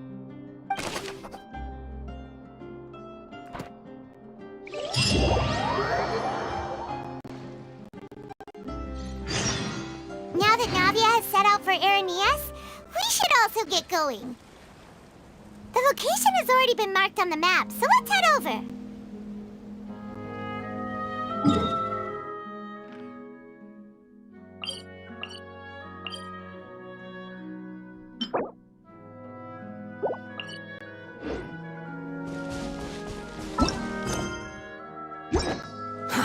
Too slow. Huh. According to Malusa's info, the synth production base is underwater. Let's go and try to find the entrance.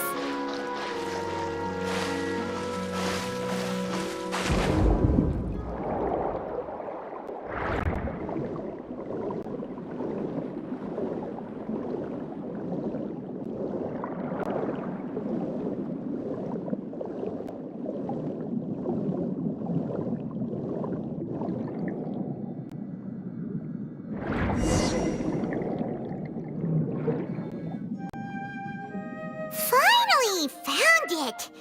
Huh. So this is the entrance that leads to the synth production base. It sure doesn't seem out of the ordinary at all. Ah, you're right. An important place like this is bound to have a ton of protective measures and mechanisms. Navia's probably arguing up a storm right now to stall for us.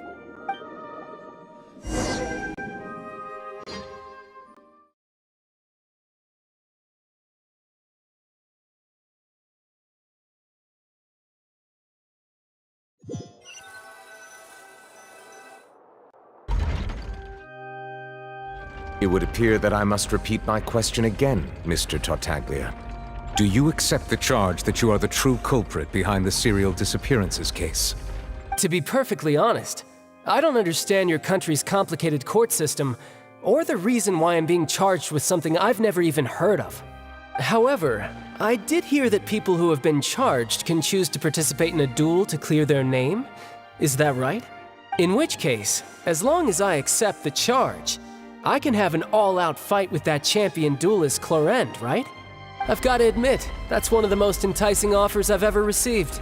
When I privately sparred with her last time, she was obviously holding back. Real disappointing. Hey! Don't you understand? You're currently the prime suspect for a major case. This isn't the place for you to be looking for fights. Oh? Sounds like the Hydro Archon wants to lecture me on the ways of the Opera House. Then why don't you duel me too? I'm the kind of student that learns best in the heat of battle. No. That's not what I meant. Alas, it would appear that communication with the defendant is going poorly, and we have made very little progress. In that case, let me explain everything from the very beginning again. The goal of this trial is to determine the culprit behind the serial disappearances case. That case had nothing to do with him! You've got the wrong man! Huh? What's going on? Why is she interjecting again? I told you it couldn't be one of the Fatui Harbingers. Miss Navia, this is the second time you've interrupted the court proceedings. I only tolerated your behavior last time because you were able to provide the court with a key eyewitness. But that was an exception rather than standard court protocol. I can very well charge you with contempt of court for your interjections. Oh, please. Did you ever think I had any respect for this place's pointless theatrics? We can put that discussion aside for now. I'm not here to argue with you. I'm here to charge the true culprit behind the serial disappearances case. And if my charges prove true, then Tartaglia here will be proven innocent by default, correct? Oh, a young lady has charged in and offered to clear my name. How fascinating. Well, I'd gotten half bored to death by all these rules and procedures anyway, so I'll take you up on that offer. So, Your Honor, is there nothing else for me to do now? You may take a seat for now in the audience, but that doesn't mean the suspicions against you have been lifted. Now then, Miss Navia, who is the person you would like to charge instead? That person is...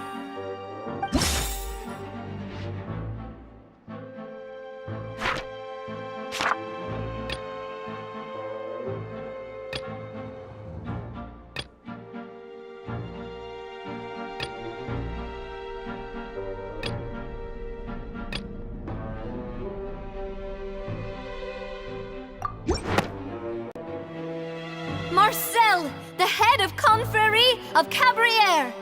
Huh? What confrérie? Never heard of them in my life. I've heard of them, but weren't they Spina di Rosula's sister organization? Oh, is this going to be a friends to enemies type situation? Please let me remind you, Miss Navia, that charging someone is an incredibly serious matter. Committing to the charge also means taking on the legal responsibilities associated with it. And if the charge fails, depending on the circumstances, you may also be charged with the crime of making a false accusation. Knowing this, do you still wish to charge this man? Yes, I do. In that case, I declare the charge to be valid. Miss Navia and attorneys, please take your places on the court. Members of the guards, please contact Mr. Marcel right away so that he may stand trial.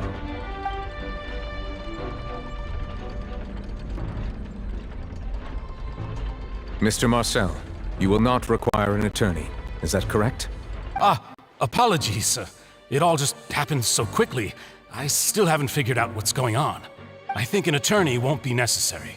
This is probably just a misunderstanding between me and Navia. Very well. In that case, since both sides have now arrived, Miss Navia, please present your charges.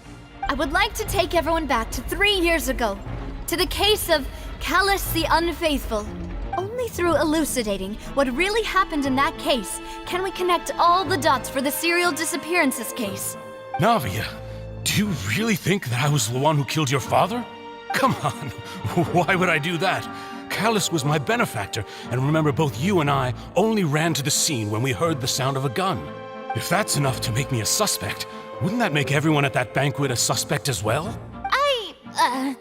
I think there's no point in getting into the specifics right now. The audience doesn't even have the big picture yet. Even I'm struggling to remember some details of that case. Exactly correct, Your Honor. I must refresh everyone's memory about that case before I can explain my charge and reasoning. I see. In which case, I will recount the findings about that case as originally recorded by Maison Gardiennage.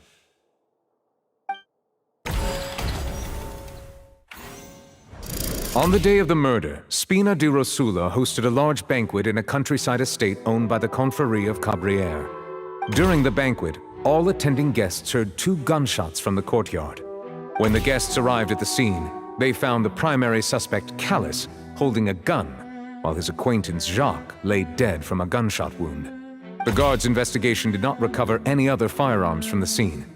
As a result, they concluded that the suspect's first shot must have missed, while the second must have taken Jacques' life. The suspect did not dispute this conclusion, and also declined to defend himself in court. Instead, he chose to prove his innocence through a duel. Callus was defeated by champion duelist Clarand in the ensuing duel, and soon succumbed to the injuries. These are the known facts about the case. The one with the motive to kill was Jacques, not my father. And even so, Jacques still had no reason to pull the trigger. In truth, the third person shot Jacques first, and was shot in turn by my father when my father seized the gun from him.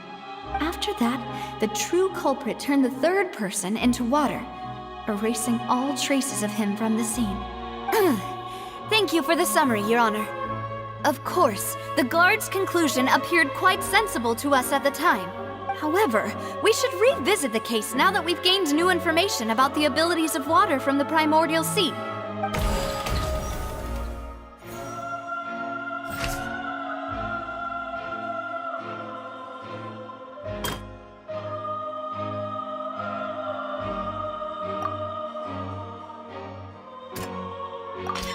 The testimony of the victim's family confirms that Jacques had thoughts of assassinating Callus when he set out for the banquet. However, unfortunately for Jacques, the true culprit had already considered this possibility and had sent out another assassin.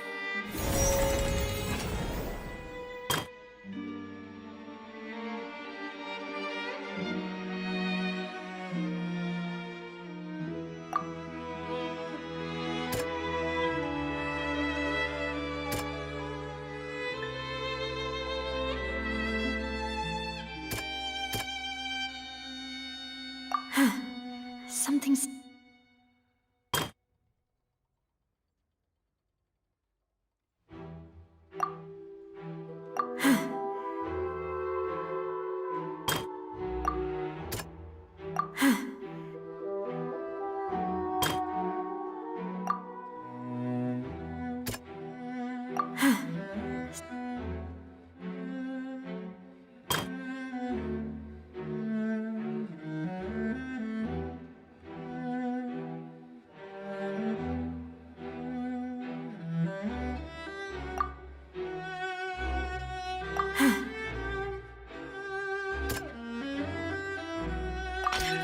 This assassin first shot Jacques, then turned to shoot Callus, only for Callus to wrestle the gun from him and kill him instead.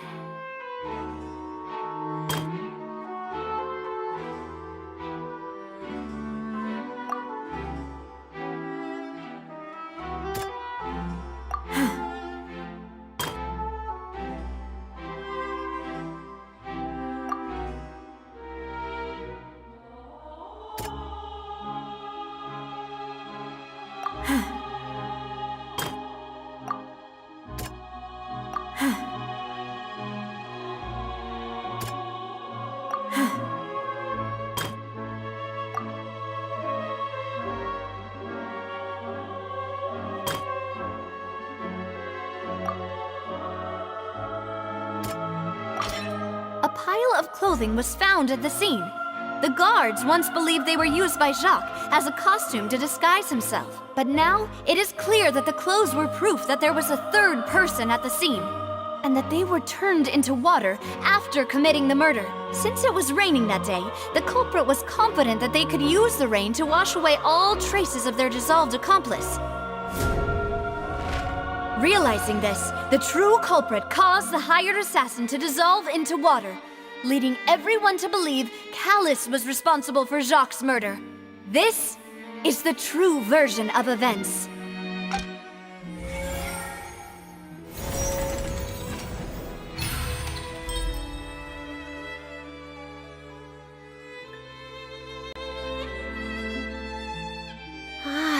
that's what happened.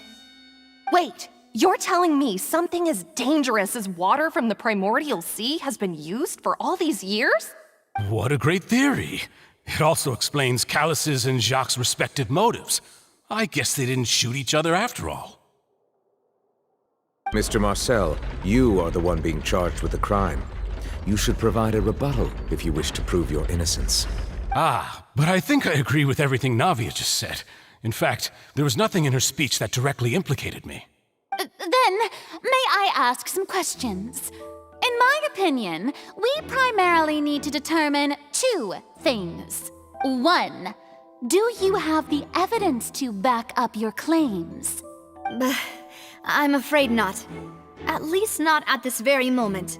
Boo! If you don't have any evidence, you should just go home! I may not have the evidence with me, but I know where I could go to collect it. If we look up the deserted clothes against a record of people who went missing around the same time, we should be able to find a match. Considering the serial disappearances case, the guards probably kept careful records of all missing persons from around that time, regardless of age or gender. That makes sense to me. Monsieur Neuvillette, I would consider this to be a reasonable investigative direction. Why do I feel like Farina's acting a little differently today? Maybe she's scared of embarrassing herself again? Alternatively, she's become more diligent after charging an innocent citizen in the last trial. My second question has to do with the ensuing duel. If the truth is indeed as you described, then why didn't Mr. Callus explain himself in court? If he had testified that a person had been dissolved, he could have at least mounted a defense. I've thought about this too, and the answer is actually pretty simple. He felt there were things that were more important to him.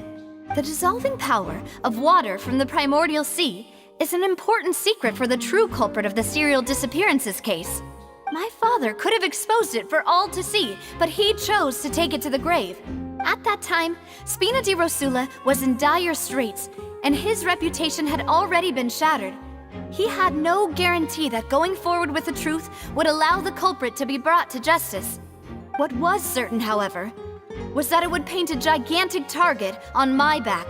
Boss once told me that Demoiselle had already been selected as the next target of the serial disappearances case. What? If the secret had gotten out, the culprit would have fought an all-out war with Espina right there and then. I wouldn't have been the only one in danger. All of us would have stood to lose our lives. Of course, the guards might eventually figure out the truth of the matter and determine that we were in the right, but what good would that do? How can a hollow verdict protect anyone? Had this opera house ever given my father any kind of confidence in its brand of justice, Spina di Rosula would have had no reason to exist. But by staying silent, we retained the ability to deter our opponents and continue the stalemate. I was able to become Spina di Rosula's president, which made me harder to target, as well as giving me more time to grow and learn. And once I have figured out the truth and stepped up to the challenge, I will do what this opera house cannot, and restore my father's truth and honor back to him. So, you mean to say, your father intended to die in the duelist's ring? That's right. Do you have any proof? Of course. All you need is to ask his opponent, Clarand. I don't need your apology, your guilt, or your support from the shadows. You don't have to do anything for my sake. But since he entrusted his will to you, Clarand, you should tell us the truth about his sacrifice. So, during the duel, did you believe that Callus was intending to die? Yes, I did. As a champion duelist, I've fought many battles and taken a countless number of dishonored lives. In my line of work, I've seen all kinds of people give their all for the faintest hope to continue living. Some were determined, others passionate, and some even manic and twisted. Just one look and I can tell if a duelist is hoping to live or if they're looking to die. I hereby swear on my name and honor as a champion duelist that Mr. Callus never intended to leave the ring alive. Since that's your testimony, I have no more questions. It appears there really are good grounds to reopen this case. I concur. However, Miss Navia, you still have not explained the link between your father's case and the serial disappearances case. Right? What she said was fascinating, but kind of beside the point. Wait, weren't they just talking about the serial disappearances case? Of course, Your Honor. The two cases are connected via a matter of timing. In my father's case, the culprit intended to kill both Jacques and Callus. As a result, they planned to act after hearing 2 gunshots. And at the end of Linny's trial, the culprit also only dissolved the victim in front of everyone because they realized they were at risk of being identified. The culprit could only time their actions so precisely if they were already at the scene. Coincidentally, Marcel attended both the banquet and the trial. So that's why you suspected me. Even after hearing your reasoning, I still can't help but find it a little preposterous. I'm used to it, though. You've always been an impulsive and sentimental child, Navia. It's one of your most endearing traits. No need to appeal to pathos. I won't try to refute your points one by one, but even if everything you just said was true, can you prove that I was the only person present at both events? On top of that, does a person have to be physically present to control the timing? Can't someone remotely monitor the place? I don't know what she can say to that. I know that even with that, you might still think you can reduce the list of suspects with some further investigations until I'm the only one left on the list. Alas, who won't feel at least a little hurt by an accusation of murder from a girl you see as your own daughter? But if I were to dismiss this completely, you'd also think I'm not being considerate of your feelings. Ah well, let Uncle Marcel teach you another lesson. Do you know what the biggest flaw in your reasoning is? I suppose you're gonna tell me anyways. It's timing again. I'm a businessman by trade. From that standpoint, there's no reason for me to kidnap young women. It's a high-risk action with nothing to gain. In addition, I left my home in Snezhnaya when I was young to come to Poisson and work in some trade. My business only thrived when I received Callus's patronage. But the disappearances began before I ever stepped foot in Fontaine. I do apologize, demoiselle. This was my mistake. No, it's not your fault. I'm sure he had come prepared. Is there anything else you'd like to say? Would you like to check the date of my first business license against the first known case of the serial disappearances? You can also take a look at my border entry records, or ask my friends and family when I left Snezhnaya for the first time. Could those records and testimonies do something to appease the unspeakable anguish in your heart? Seems like she got the wrong guy.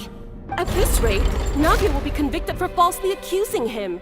I think you've done a superb job of dissecting your father's feelings as he neared the end of his life. But aren't you going against all of his wishes and expectations right now? He wished for you to become more rational, collected, and conscientious, instead of dwelling only on your own feelings. Once you've learned to be more considerate of others' feelings, and to stop rushing headlong into things, you'd have met most of his expectations. This isn't just about me, and it never has been. The biggest difference between me and the rest of the victims is that I still have the ability to search for the truth, while that same agency has long been taken from them. The people whose families were destroyed by synth abuse, the people who lost their loved ones to the serial disappearances, and the people who suffered tragic ends due to their sense of justice. Many people's images are flashing before my eyes. I'm sure some are coming to those of you in the audience as well. And whose image do you see, Marcel? Is it a man named Vacher? Oh, so you do know that name. I'm merely surprised you'd suddenly say the name of someone I've never even heard of. I was waiting for you to say that.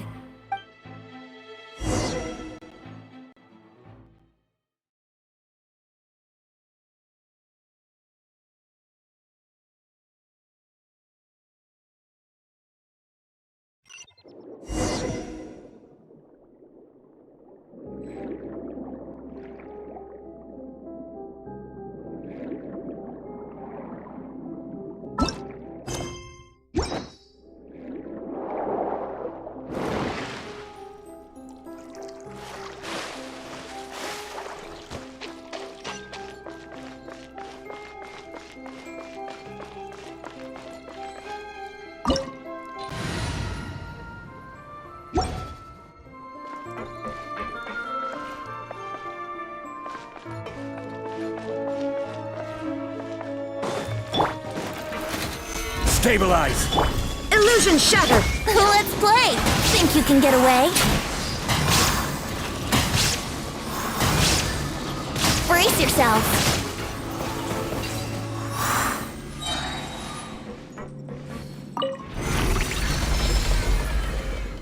Whoa! The floor is going up! Is it because of this mechanism in the middle? That guy really prepared a lot of stuff for this place.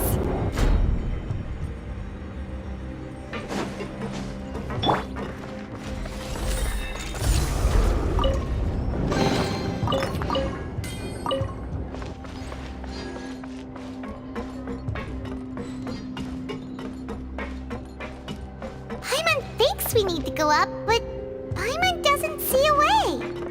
Let's take a look around. Maybe we'll find a hidden mechanism that'll show us the way up.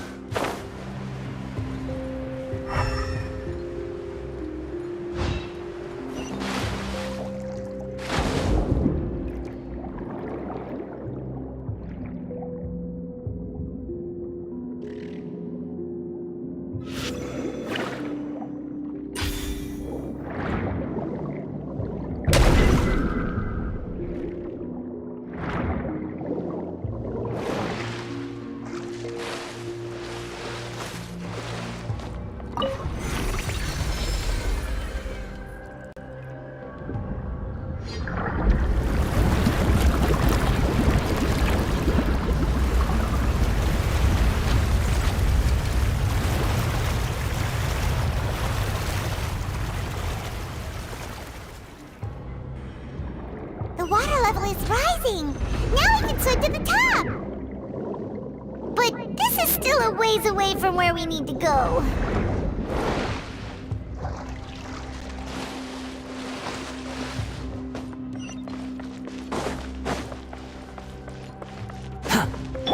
Time for takeoff. Shine down! Let's play! Gather! Squall Fury!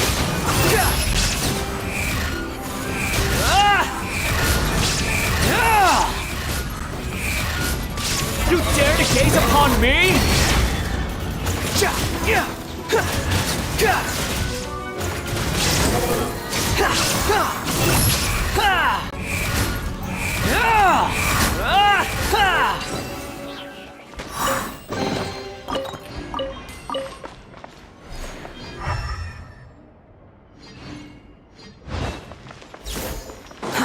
Too slow.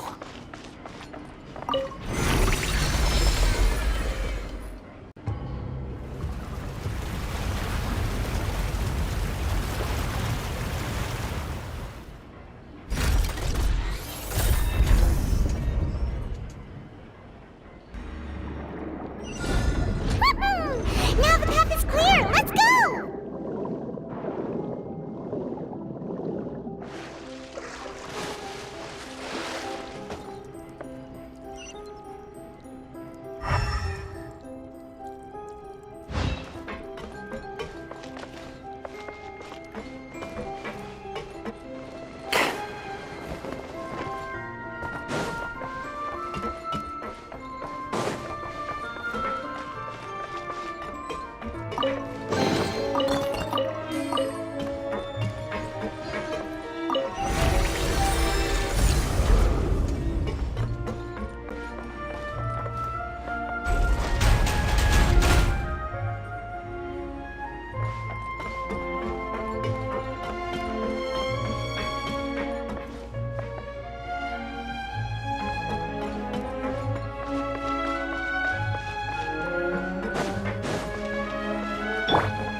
Solidify! There is no escape! Here we go! Think you can get away? The wind rises. Know your place!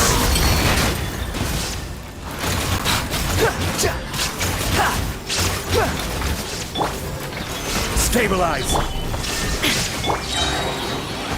Time for takeoff. Yahoo! Wouldn't gliding be faster? Squall Fury! Too slow.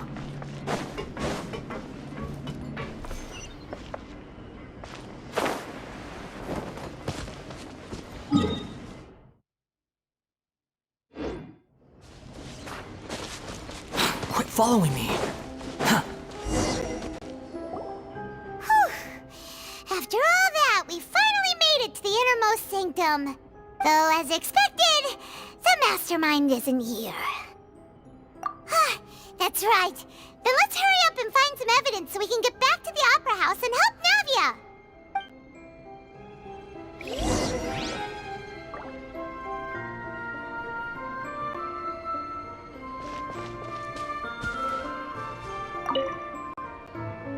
What's all this?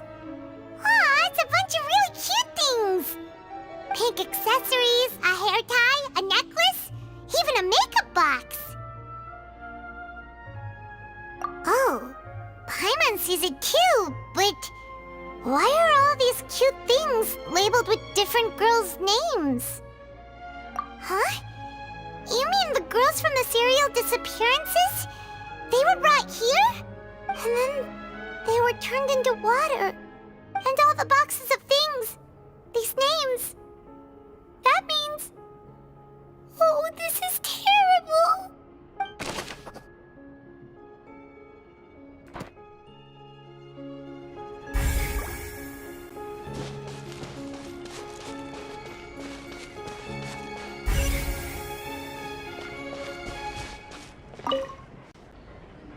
Let's see what's written here. Nothing escapes Detective Paimon's eyes.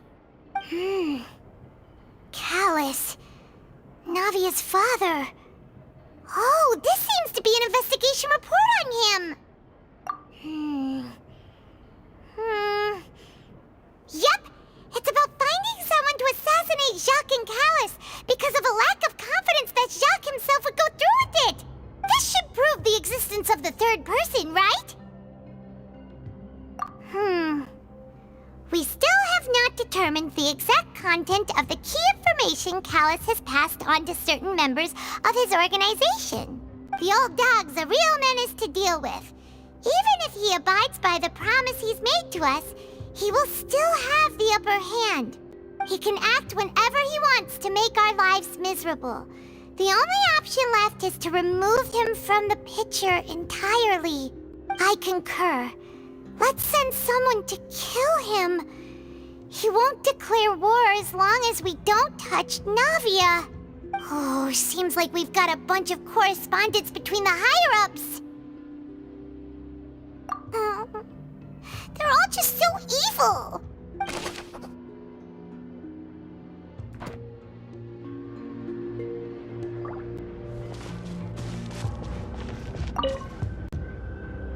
Oh, look! There's an important-looking basin over here, and it's full of water. That means this is where they make all the synth, and that special water is the main ingredient. If you dilute it with normal water, you'll get synth, but the pure stuff can dissolve a human. Paimon will take notes on this incriminating evidence.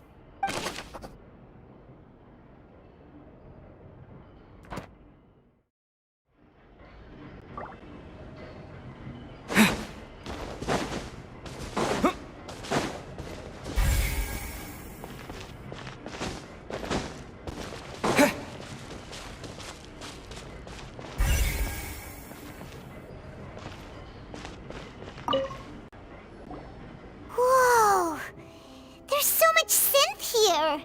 And so many bottles of ingredients that probably just contain the waters of the primordial sea. Mixing in progress, ready to drink, stock sample? Huh. They've also got all the synth pretty clearly labeled. Whoa, there's even fruit-flavored synth? Yep, it's super obvious.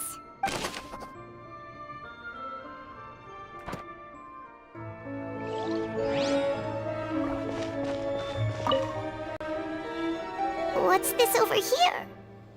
Looks like some kind of place for research. Experiment number 16 aims to verify Jacob Ingold's research conclusions on the primordial sea and use his theory as a foundation to achieve a breakthrough. The experiment was a failure. No individual managed to resurface from the water from the primordial sea. Female specimens 22, 23, and 24 were dissolved.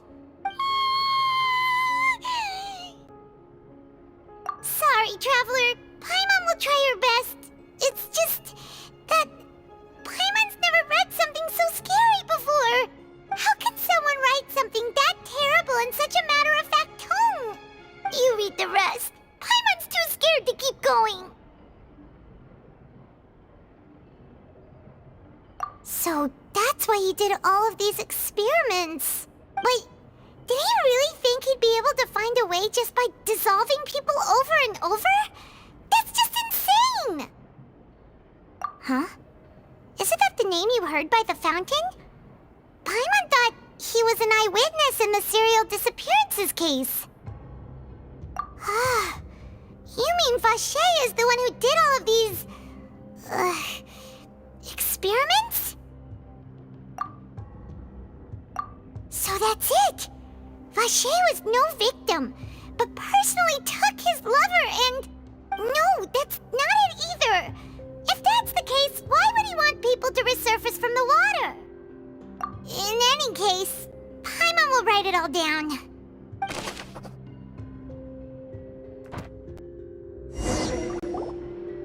We've looked at almost everything here, and it seems like our theories were spot on.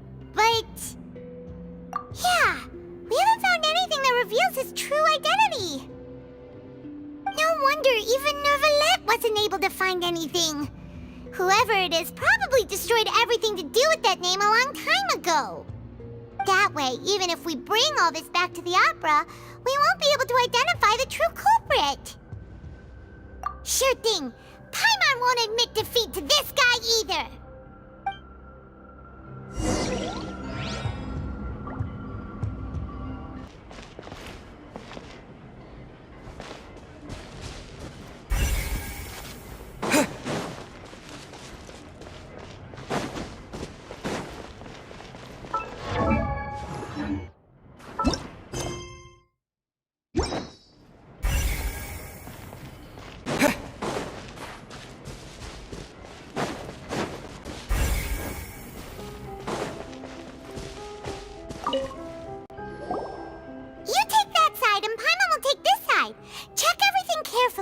We'll find something for sure!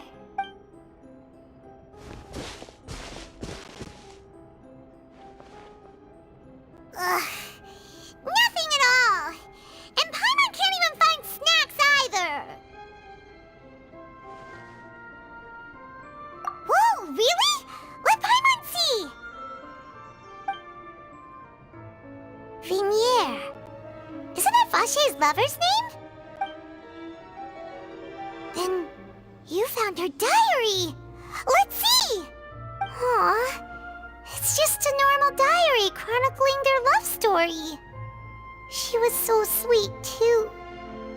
Oh, Paimon feels even worse for her now. So many! A whole page's worth! But they're all crossed out. Was she unhappy with all of them? The final name she decided on was... Marcel. Wait, but Marcel's pretty old. Has this case been going on for so long that he's Vacher and Vinier's grown son? Hey! Paimon still hasn't figured it out yet.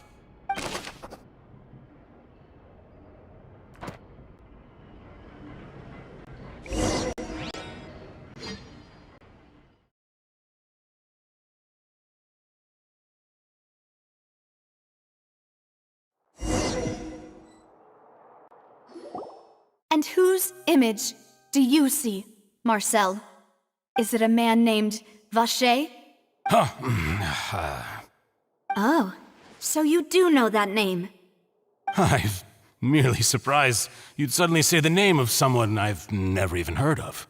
I was waiting for you to say that. Navia! We're back! As expected of my partner. I just knew you'd return in the nick of time. Just how often do you intend to flout the rules of this court? It's all right, Monsieur Neuvillette. Given their confidence, I expect they've found the crucial evidence.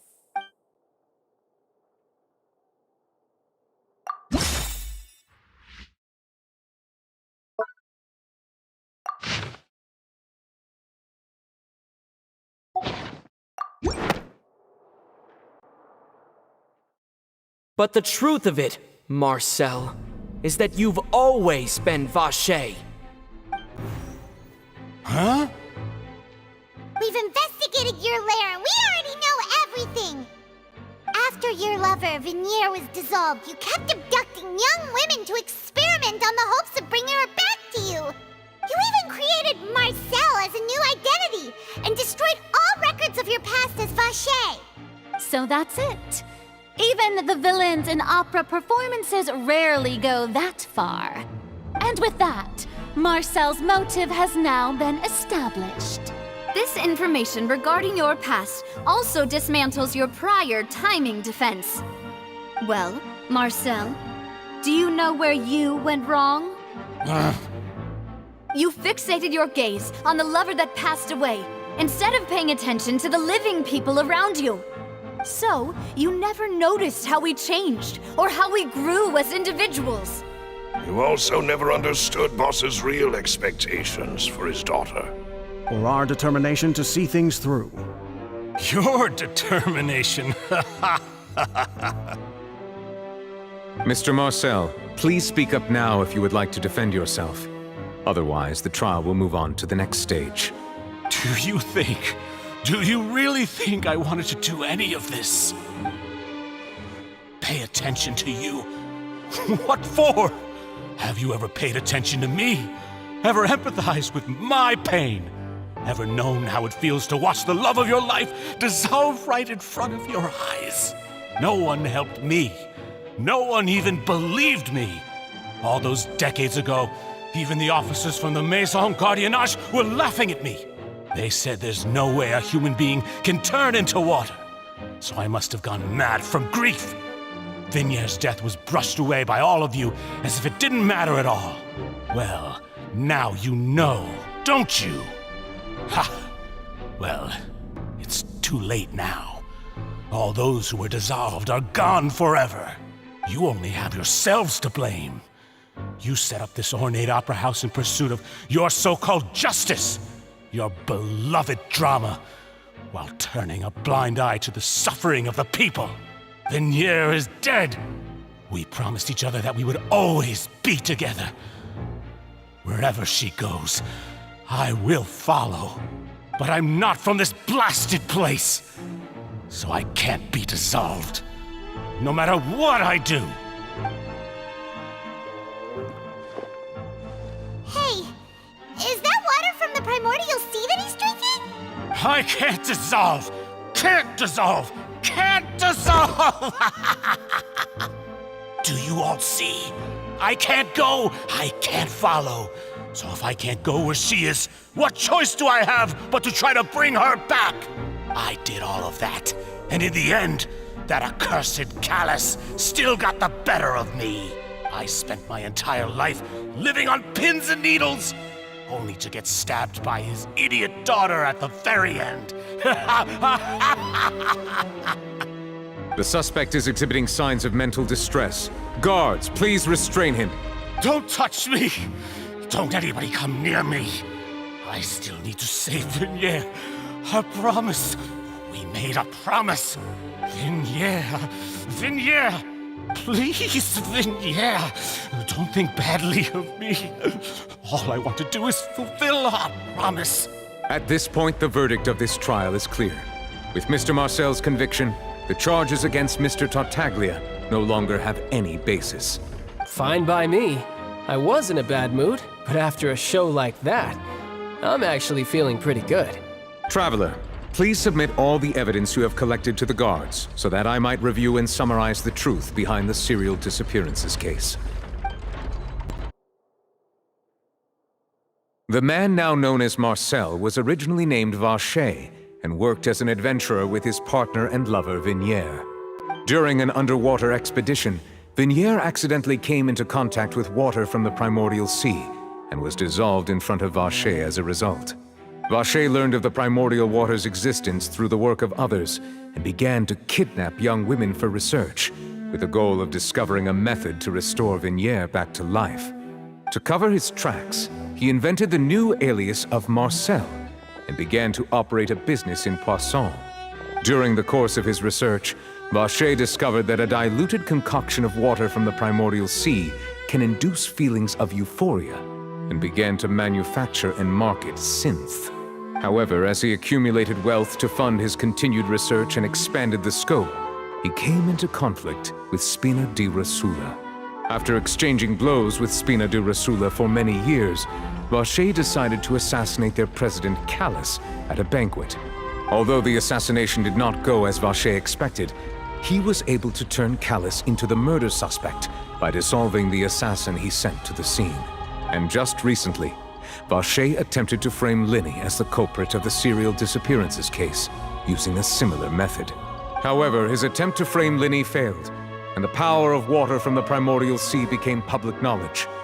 This case also exposed enough of Vacher's machinations that he was eventually successfully charged in court. Thus concludes the enigmatic history of the serial disappearances case, with the truth revealed to all. The Oratrice will now deliver the final verdict regarding the charges against Mr. Vacher.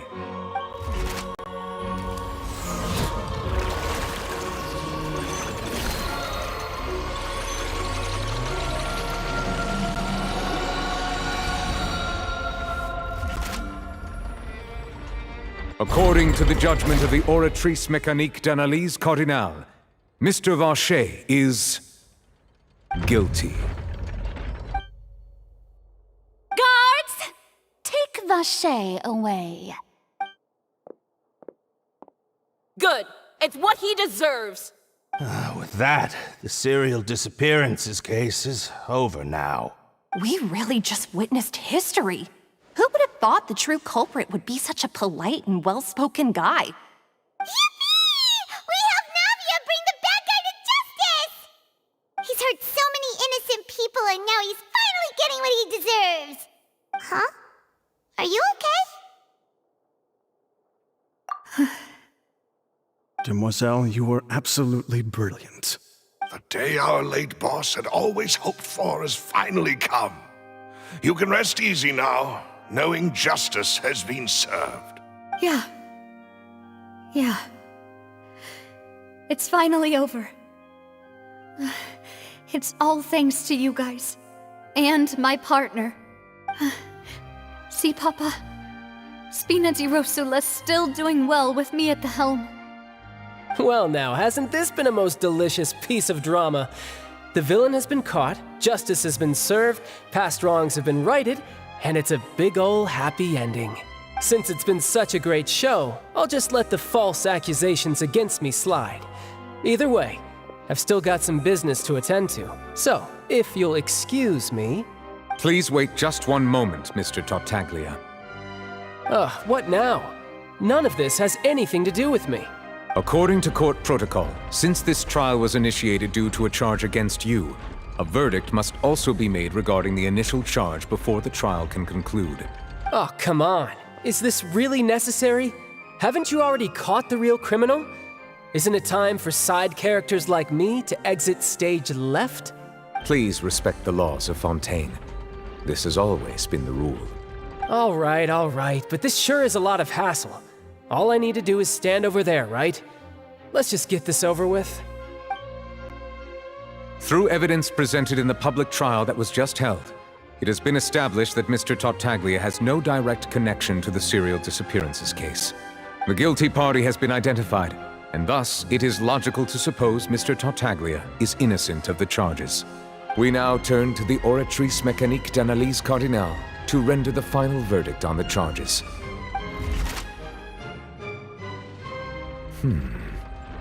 According to the judgment of the Oratrice Mécanique d'Analyse Cardinale, Mr. Tartaglia is guilty. What? Hey! That's not funny! Didn't you just say I'm supposed to be innocent? What's with this verdict? Is your justice machine malfunctioning? Huh? This has never happened before. The Oratrice actually returned a different verdict from the Chief Justice. I mean, have you ever heard of an innocent Fatui Harbinger? Do you think the Oratrice might have just convicted him on general principle? But weren't the charges about the serial disappearances case? No matter what else he's guilty of, it shouldn't affect the verdict in this case, right? The judgment of the Oratrice Mécanique d'Analyse Cardinal is, by law, the final verdict of the court. We must accept the guilty verdict. Guards, please take the suspect into custody per court protocol.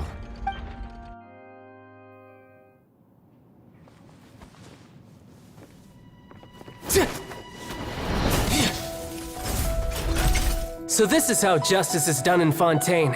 What a joke. You've got your rules. Well, I've got mine too!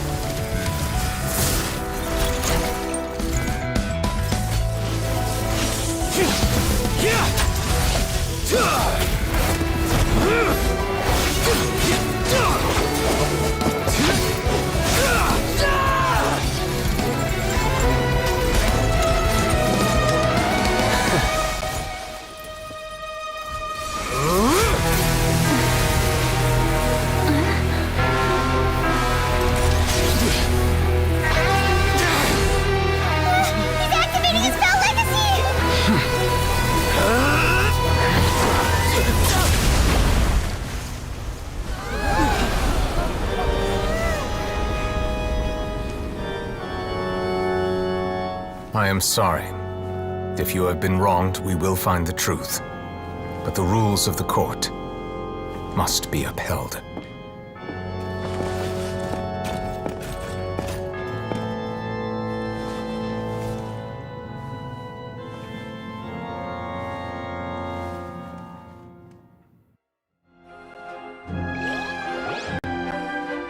Hey, Monsieur Novelette, what's going on? Shouldn't they have been cleared already? Apologies. This is also the first time I've encountered such a situation. However, according to the rules established at the conception of Fontaine's court system, the Oratrice's judgment is the final verdict of the court. All I do is follow court procedure. As for why the Oratrice arrived at the conclusion it did, you should probably ask someone more knowledgeable than me. Why are you looking at me? I had nothing to do with it! I don't know what happened there either!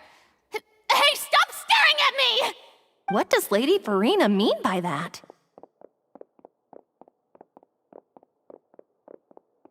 She says she has no idea either? But that's impossible. Didn't she create the Oratrice herself? Yeah, so are the verdicts reliable or not? Can results like this really be called justice? My dearest citizens, did you really think we'd allow an incorrect verdict to be handed out in this court? Did you really believe that the judgment could be mistaken or be the result of some sort of random mishap? Don't tell me. You thought even I had been blindsided by the Oratrice's result. But the way she looked just now, it was pretty obvious she had no idea what was going on.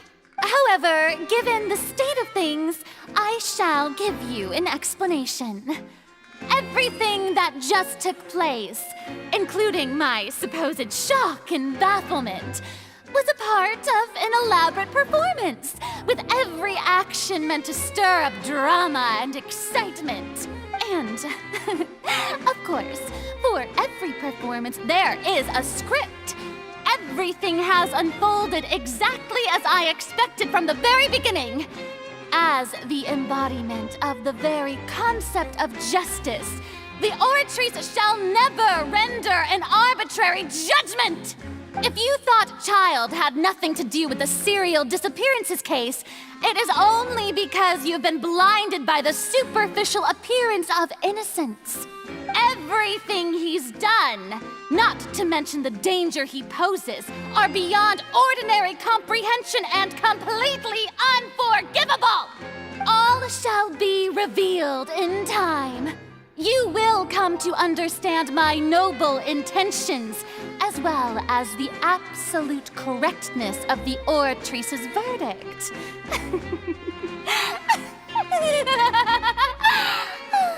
Now, having said that, although I hate to leave things hanging in suspense, it is now time for this performance to end. As the lead actress, I shall be the first to take my leave. Toodaloo! So she chose to make her escape after all, did she? So you're saying we shouldn't put much stock into what she just said? She probably just put on that performance to save face. As for the truth, it's unlikely that she actually has any idea. However, please be assured that I will continue to investigate this case in a personal capacity. Just as I promised, if the judgment has been incorrect, we will do our utmost to clear his name. All right. Even though we feel pretty badly for him, we'll take your word for it for now. After all, he's done plenty of bad stuff, so he should have known he'd go to prison someday, right?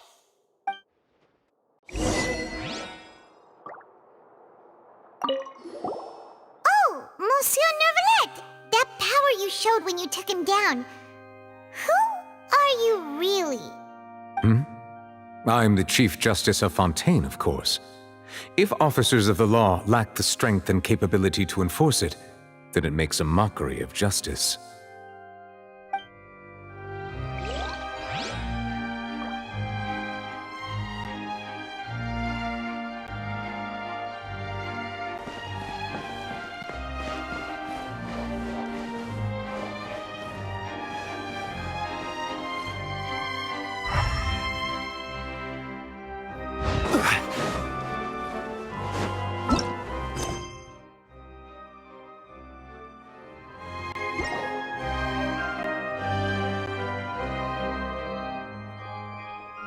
Hey, what are you doing? Quick, stop him!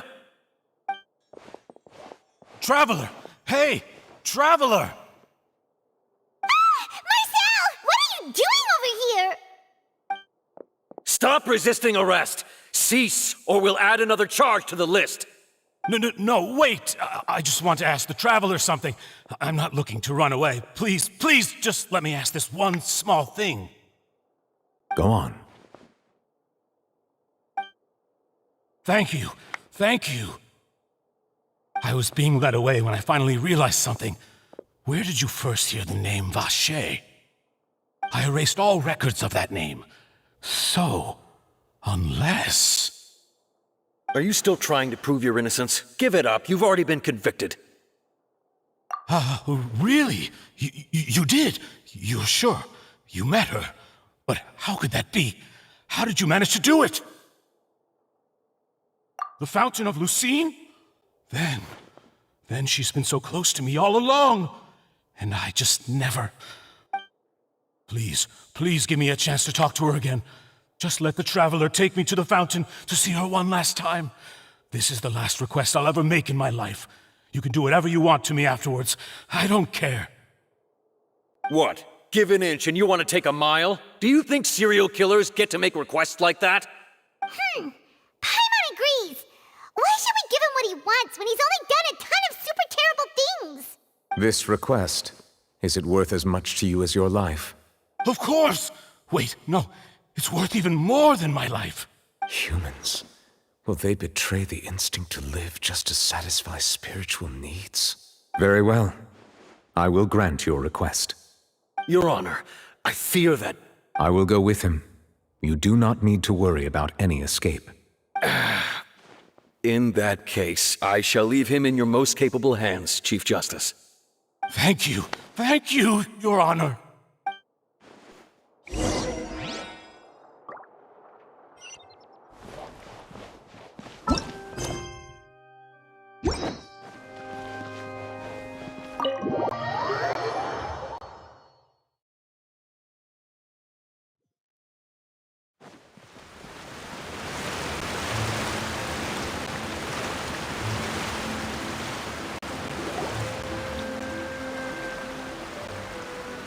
Is this the place? You said she's here, but what do I need to do to see her?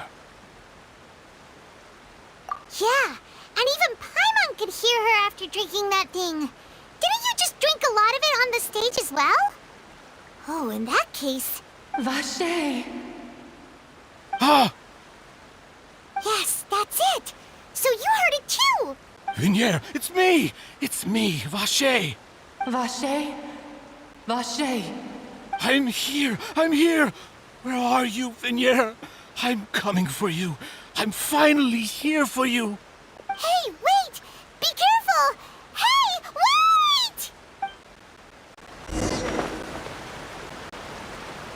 Vignier, is that you? It's me, Vacher! Vignier! Vacher, why did you come? Didn't I say? You don't need to look for me. You look a lot older than I remember. How long has it been? It's been more than 20 years. I've suffered for over 20 years since the day you left. All this time, only the thought of bringing you back has kept me alive. Nothing else mattered to me. I must be dreaming. Who would have thought I'd get the chance to tell you all of my feelings like this? Vignier, you are my everything. I really don't know how I could live without you. But Vacher, if you ask me, this world would be better off without you. What are you saying? If not for you, I would have finished my law degree and probably become a top-tier attorney one day. If not for you, I would have continued to pursue my love of the arts, and my works would have been displayed in the Palais Mermonia itself. If not for you, I would at least have been able to take care of my mother. And she would not have grown old and died alone, with nothing but the tears on her cheeks. It's all because of your selfishness, Vacher. It's all because of you. You... Wait, you are not Vignier. Who are you? You're right. I am not Vignier. I am the sacrifices. Every woman who died by your hand, as our bodies dissolved, our consciousnesses flowed back to the primordial sea. Our thoughts circulated endlessly within the primordial sea, and we were no longer individuals. But we became one, just as streams of water come together in the sea. I'm Cressy. I'm Lemony. I'm Azine. The only one I am not is Vignier. Why? But then, where is Vignier? She doesn't want to see you anymore. Every tendril of her consciousness is avoiding you. This is what you get for your selfishness. Your selfishness robbed us of our lives and our futures. You said time and time again that you'd do any and everything for her. But did you ever consider whether she'd want to see you do the things that you did? If she would despise you for what you became?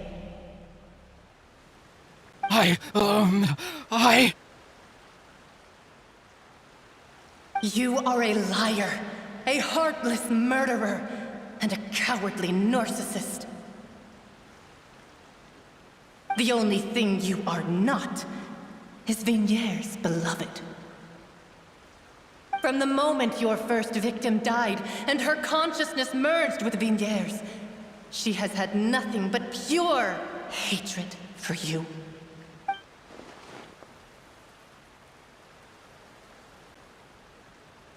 No! Vignier!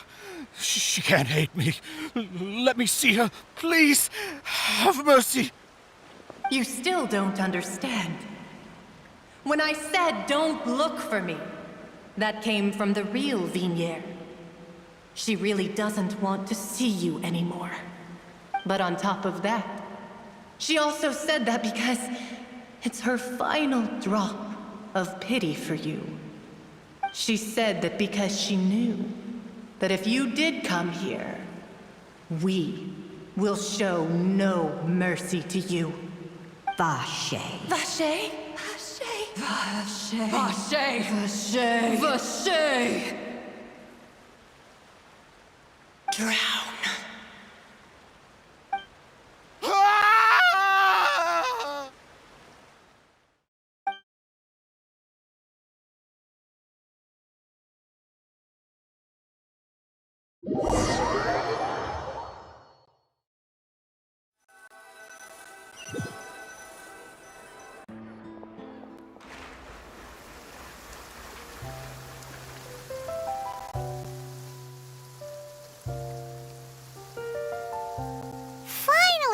some time to do shopping. Gosh, it's really been a long time since we've been able to relax. Oh, well met, partner. I knew something great was going to happen when I woke up in such a good mood today. Even this weather can't put a damper on the demoiselle's mood. It's a pleasure to see you both again. Oh, hey, Navia! It's been a few days. Paimon's already started to miss you. Oh, now that I believe. I'm easy to work with and always bring home the bacon. Who wouldn't treasure having a partner like me? Sounds like you're really enjoying life these days, Navia. What have you been busy with since the trial? It's just been one thing after the other. I've been making non-stop trips between Poisson and the courts in Sen. Everyone from Spina di Rosula organized a memorial for my father. We never held a memorial when he first died, since everyone knew that even if we held one back then, no one was going to come. This time, though, everyone in Poisson, and even many people from the court, all attended. So his name's definitely been cleared now. That's what we like to hear. It's been the dearest wish of Demoiselle all along. That blasted stubborn fool. I was right to put my faith in him. I'm so glad I didn't give up on the case all those years ago. Oh, by the way, I ran into Charlotte just after I left the memorial service. Well, maybe it'd be more accurate to say I knew she would be there, and there was no way she'd just let me go. Huh? So you know Charlotte too? The Charlotte? Journalist from the Steambird? Yeah, way back when I first became the president of the Spina di Rosula, she was all over me. Wouldn't take no for an answer. I believe the story was called The True Heart of Darkness, Secret Tales of the Yellow Rose. To be fair, though, it was a really flattering feature. So, we've been on pretty good terms ever since. She was trying to lean on our friendship to get me to do an exclusive piece on the serial disappearances case. Oh yeah, she told us about that. She's always been super interested in that case, so now her wish has finally come true too. Anyway, I told her to make sure that when she writes about you guys entering the opera house with the critical evidence, that you both sound really cool. Now that's another thing to look forward to. We trust Charlotte's skills with the pen for sure. Oh, and in other news, I also took Clarand out for a meal. Oh, are you two on better terms now? While you were investigating Vaché's headquarters, Clarand gave testimony on my father's behalf. It was thanks to her that we were able to turn the tide. I wanted to thank her. I mean, there's also no point in being awkward all the time, so we took the chance to reconcile with each other. Oh, that's great. Paimon also thought Clarand wasn't actually a bad person. It's always good to have more friends. Anyway, now that the case has finally been solved, perhaps it will slowly begin to fade from the public consciousness. Oh, actually, there's still one last thing I need to do. What is it? I should pay a visit to my father's grave and tell him the truth of what happened, as well as how it all ended. And on top of that, just how much people still look up to him to this day. That includes me, too. Miss Navia. Indeed. We want to go too! We also think Callus is a really admirable person. Sure thing. I'd like you two to share the moment with me. After all, without you, there might not have been such a positive ending. And in that case, everyone, let's be off. Considering the recent weather, we'll be lucky if we can reach Poisson before dark. Yeah, you're right. It's been raining non-stop for a few days now.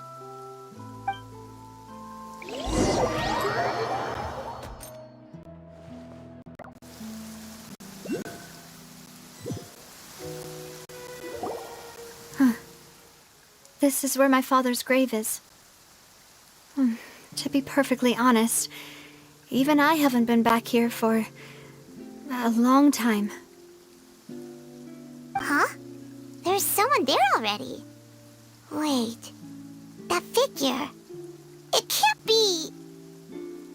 Hmm? Isn't that Neuvillette? Why would the Chief Justice be here? Huh? Navia?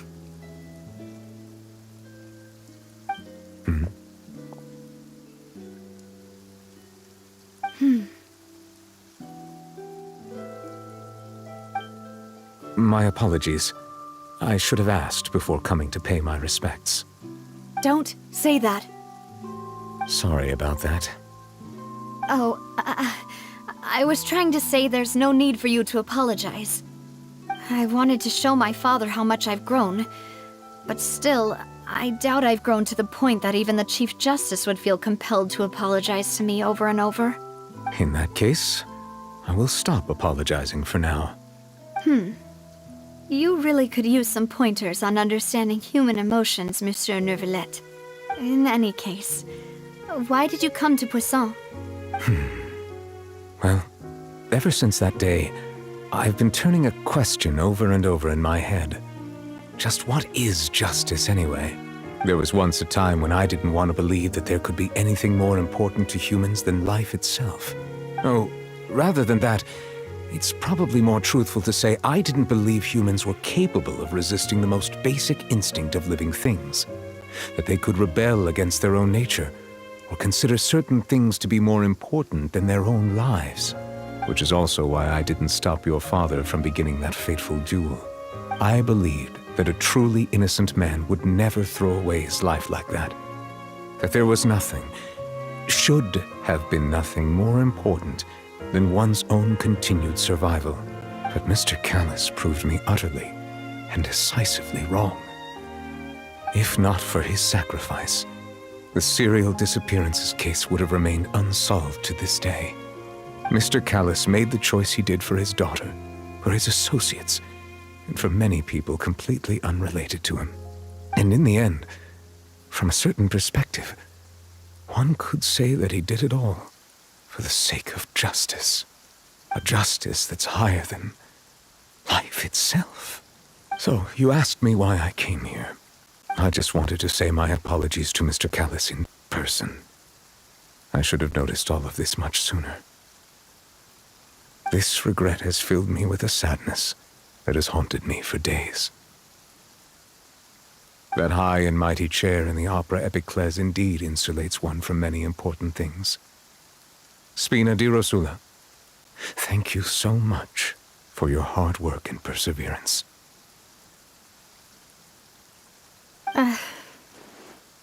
I'm sorry for being mad at you before.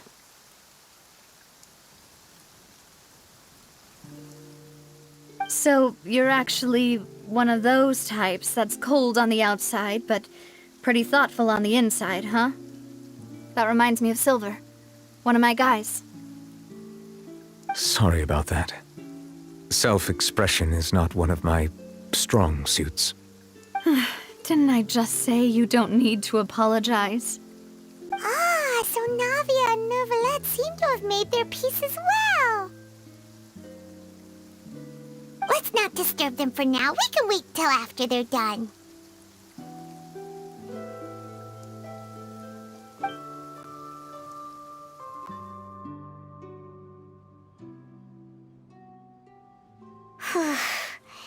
Paimon's never paid respects at someone's grave before. Did Paimon do anything rude there? Huh? Oh, Paimon didn't know that was a thing. But Paimon doesn't know what she would do if she can't fly. Oh no. Paimon hopes Miss Navia won't be too mad. Anyway, Neuvillette is still standing around there. It's not often that we can catch him alone like this, so why don't we go talk to him for a bit? If we can't talk to Lady Farina, we can at least talk to him, right?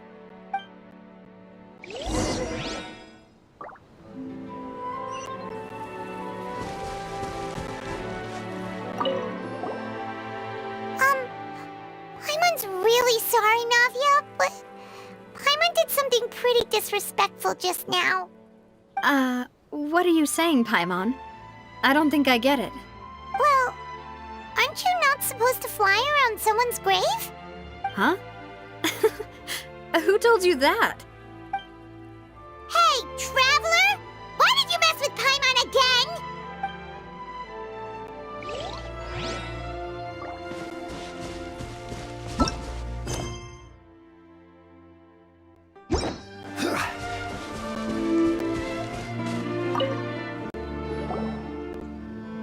Oh, it's you two. Did Miss Navia invite you to come pay your respects to her father? Mm-hmm. We ran into Navi on the streets today, so we just followed her here. I see. Then is there something that I can help you with? Well, it's pretty hard to run into you like this since you're usually super busy. So we figured we could try to ask you a few questions, if that's okay. Please feel free. Though outsiders, you helped us solve one of the greatest mysteries in Fontaine, and it would be my pleasure to return the favor.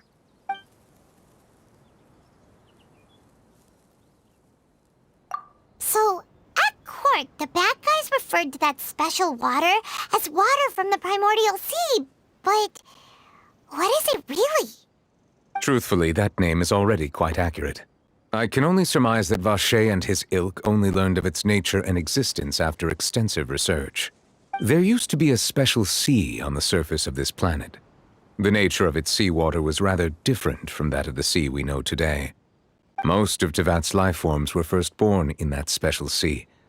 You could say it nurtured much of the life on this planet. Huh. So it really was where everything began. It makes sense to call it primordial then. But today, the primordial sea no longer exists on the planet's surface. What Vacher discovered must have been some kind of special case, or a remnant from a truly ancient age. Huh. So that's how it is. Oh, you really know everything, Monsieur Neuvillette. But if that's the case, then why would people, at least people from Fontaine, dissolve in that kind of water? Indeed. Why would the primordial sea, which was known to engender and nurture life, suddenly reverse itself and devour life instead? To be frank, that also doesn't match my understanding of this world and its laws. There must still be some unknown secrets around the people of this land. Is there anything else you'd like to ask me about?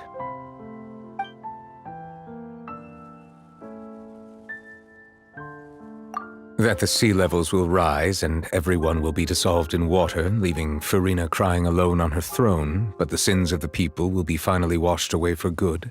Does that appropriately summarize the version you've heard? That's right! It was Linny that told us back then. And that about covers all the main points. Yes, up to the present, I think we reached a point where we have no choice but to confront this prophecy directly. Rumors have it that this prophecy is rooted in the last words the former Hydro Archon left to the world before she passed away. A prophecy? Of the former Hydro Archon? Wow. This is the first time that we've ever heard of it. Two parts of the prophecy have already proven correct. The rising sea levels and the ability of the people of Fontaine to be dissolved. We should be more vigilant and stay on the watch for further signs. Speaking of the prophecy, Farina has also always taken it quite seriously. Indeed, she has been collecting information and intelligence from across Tevat for this purpose. If the rumors were true, then perhaps this prophecy is the conundrum left to Farina by her predecessor. But with Farina being the way she is, can we really trust her to solve it? Is there anything else you'd like to ask me about?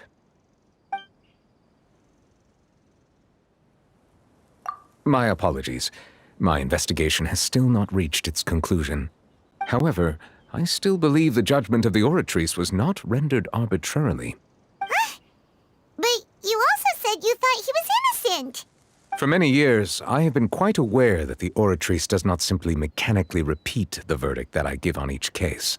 As a divinely created mechanism, the people's unified faith in the concept of justice is integrated into it. Not only can it produce the incredible power of indemnitium, but it likely also possesses other traits, such as self-awareness. Which is all to say, I have been prepared for a situation like this for a long time. Huh. So when Linny told us that he heard a human voice from the room where the Oratrice's core is stored... I was not aware such a thing had occurred. Perhaps that could serve to prove my conjecture. I will add that to the list of items to investigate. In any case, I am inclined to believe that the Oratrice does have a methodology all its own. We just do not have enough information. Based on Farina's reaction, I doubt even she had any idea what was going on. She managed to bluff her way through it, though, with her time-tested twin tricks of bravado and drama. While we do intend to get to the bottom of this, for now, we regret to say that the Fatui Harbinger will just have to bide his time in the fortress of Meripede. If we did incorrectly convict him of crimes he did not commit, we will most certainly compensate him to the fullest extent allowed by the law. If you ask Paimon, the only compensation he'll want is a no-holds-barred fight with you. Is there anything else you'd like to ask me about?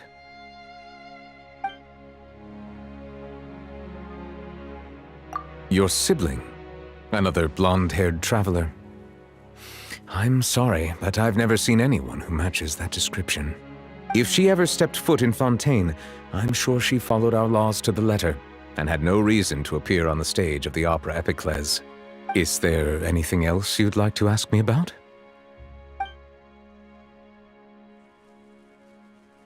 Very well. It was my honor to provide you with what answers I could. I very much enjoyed conversing with you. It will soon be time for me to leave this blissful tranquility behind and return to Palais Memornia. You really are super busy, Monsieur Neuvillette. Paimon thought you only came here to pay your respects today because you had the day off. Crime and villainy do not have the day off, and so justice must work around the clock as well. This is merely the nature of a justice's work. All right. You've got a point. Huh? Paimon just noticed that the rain has stopped.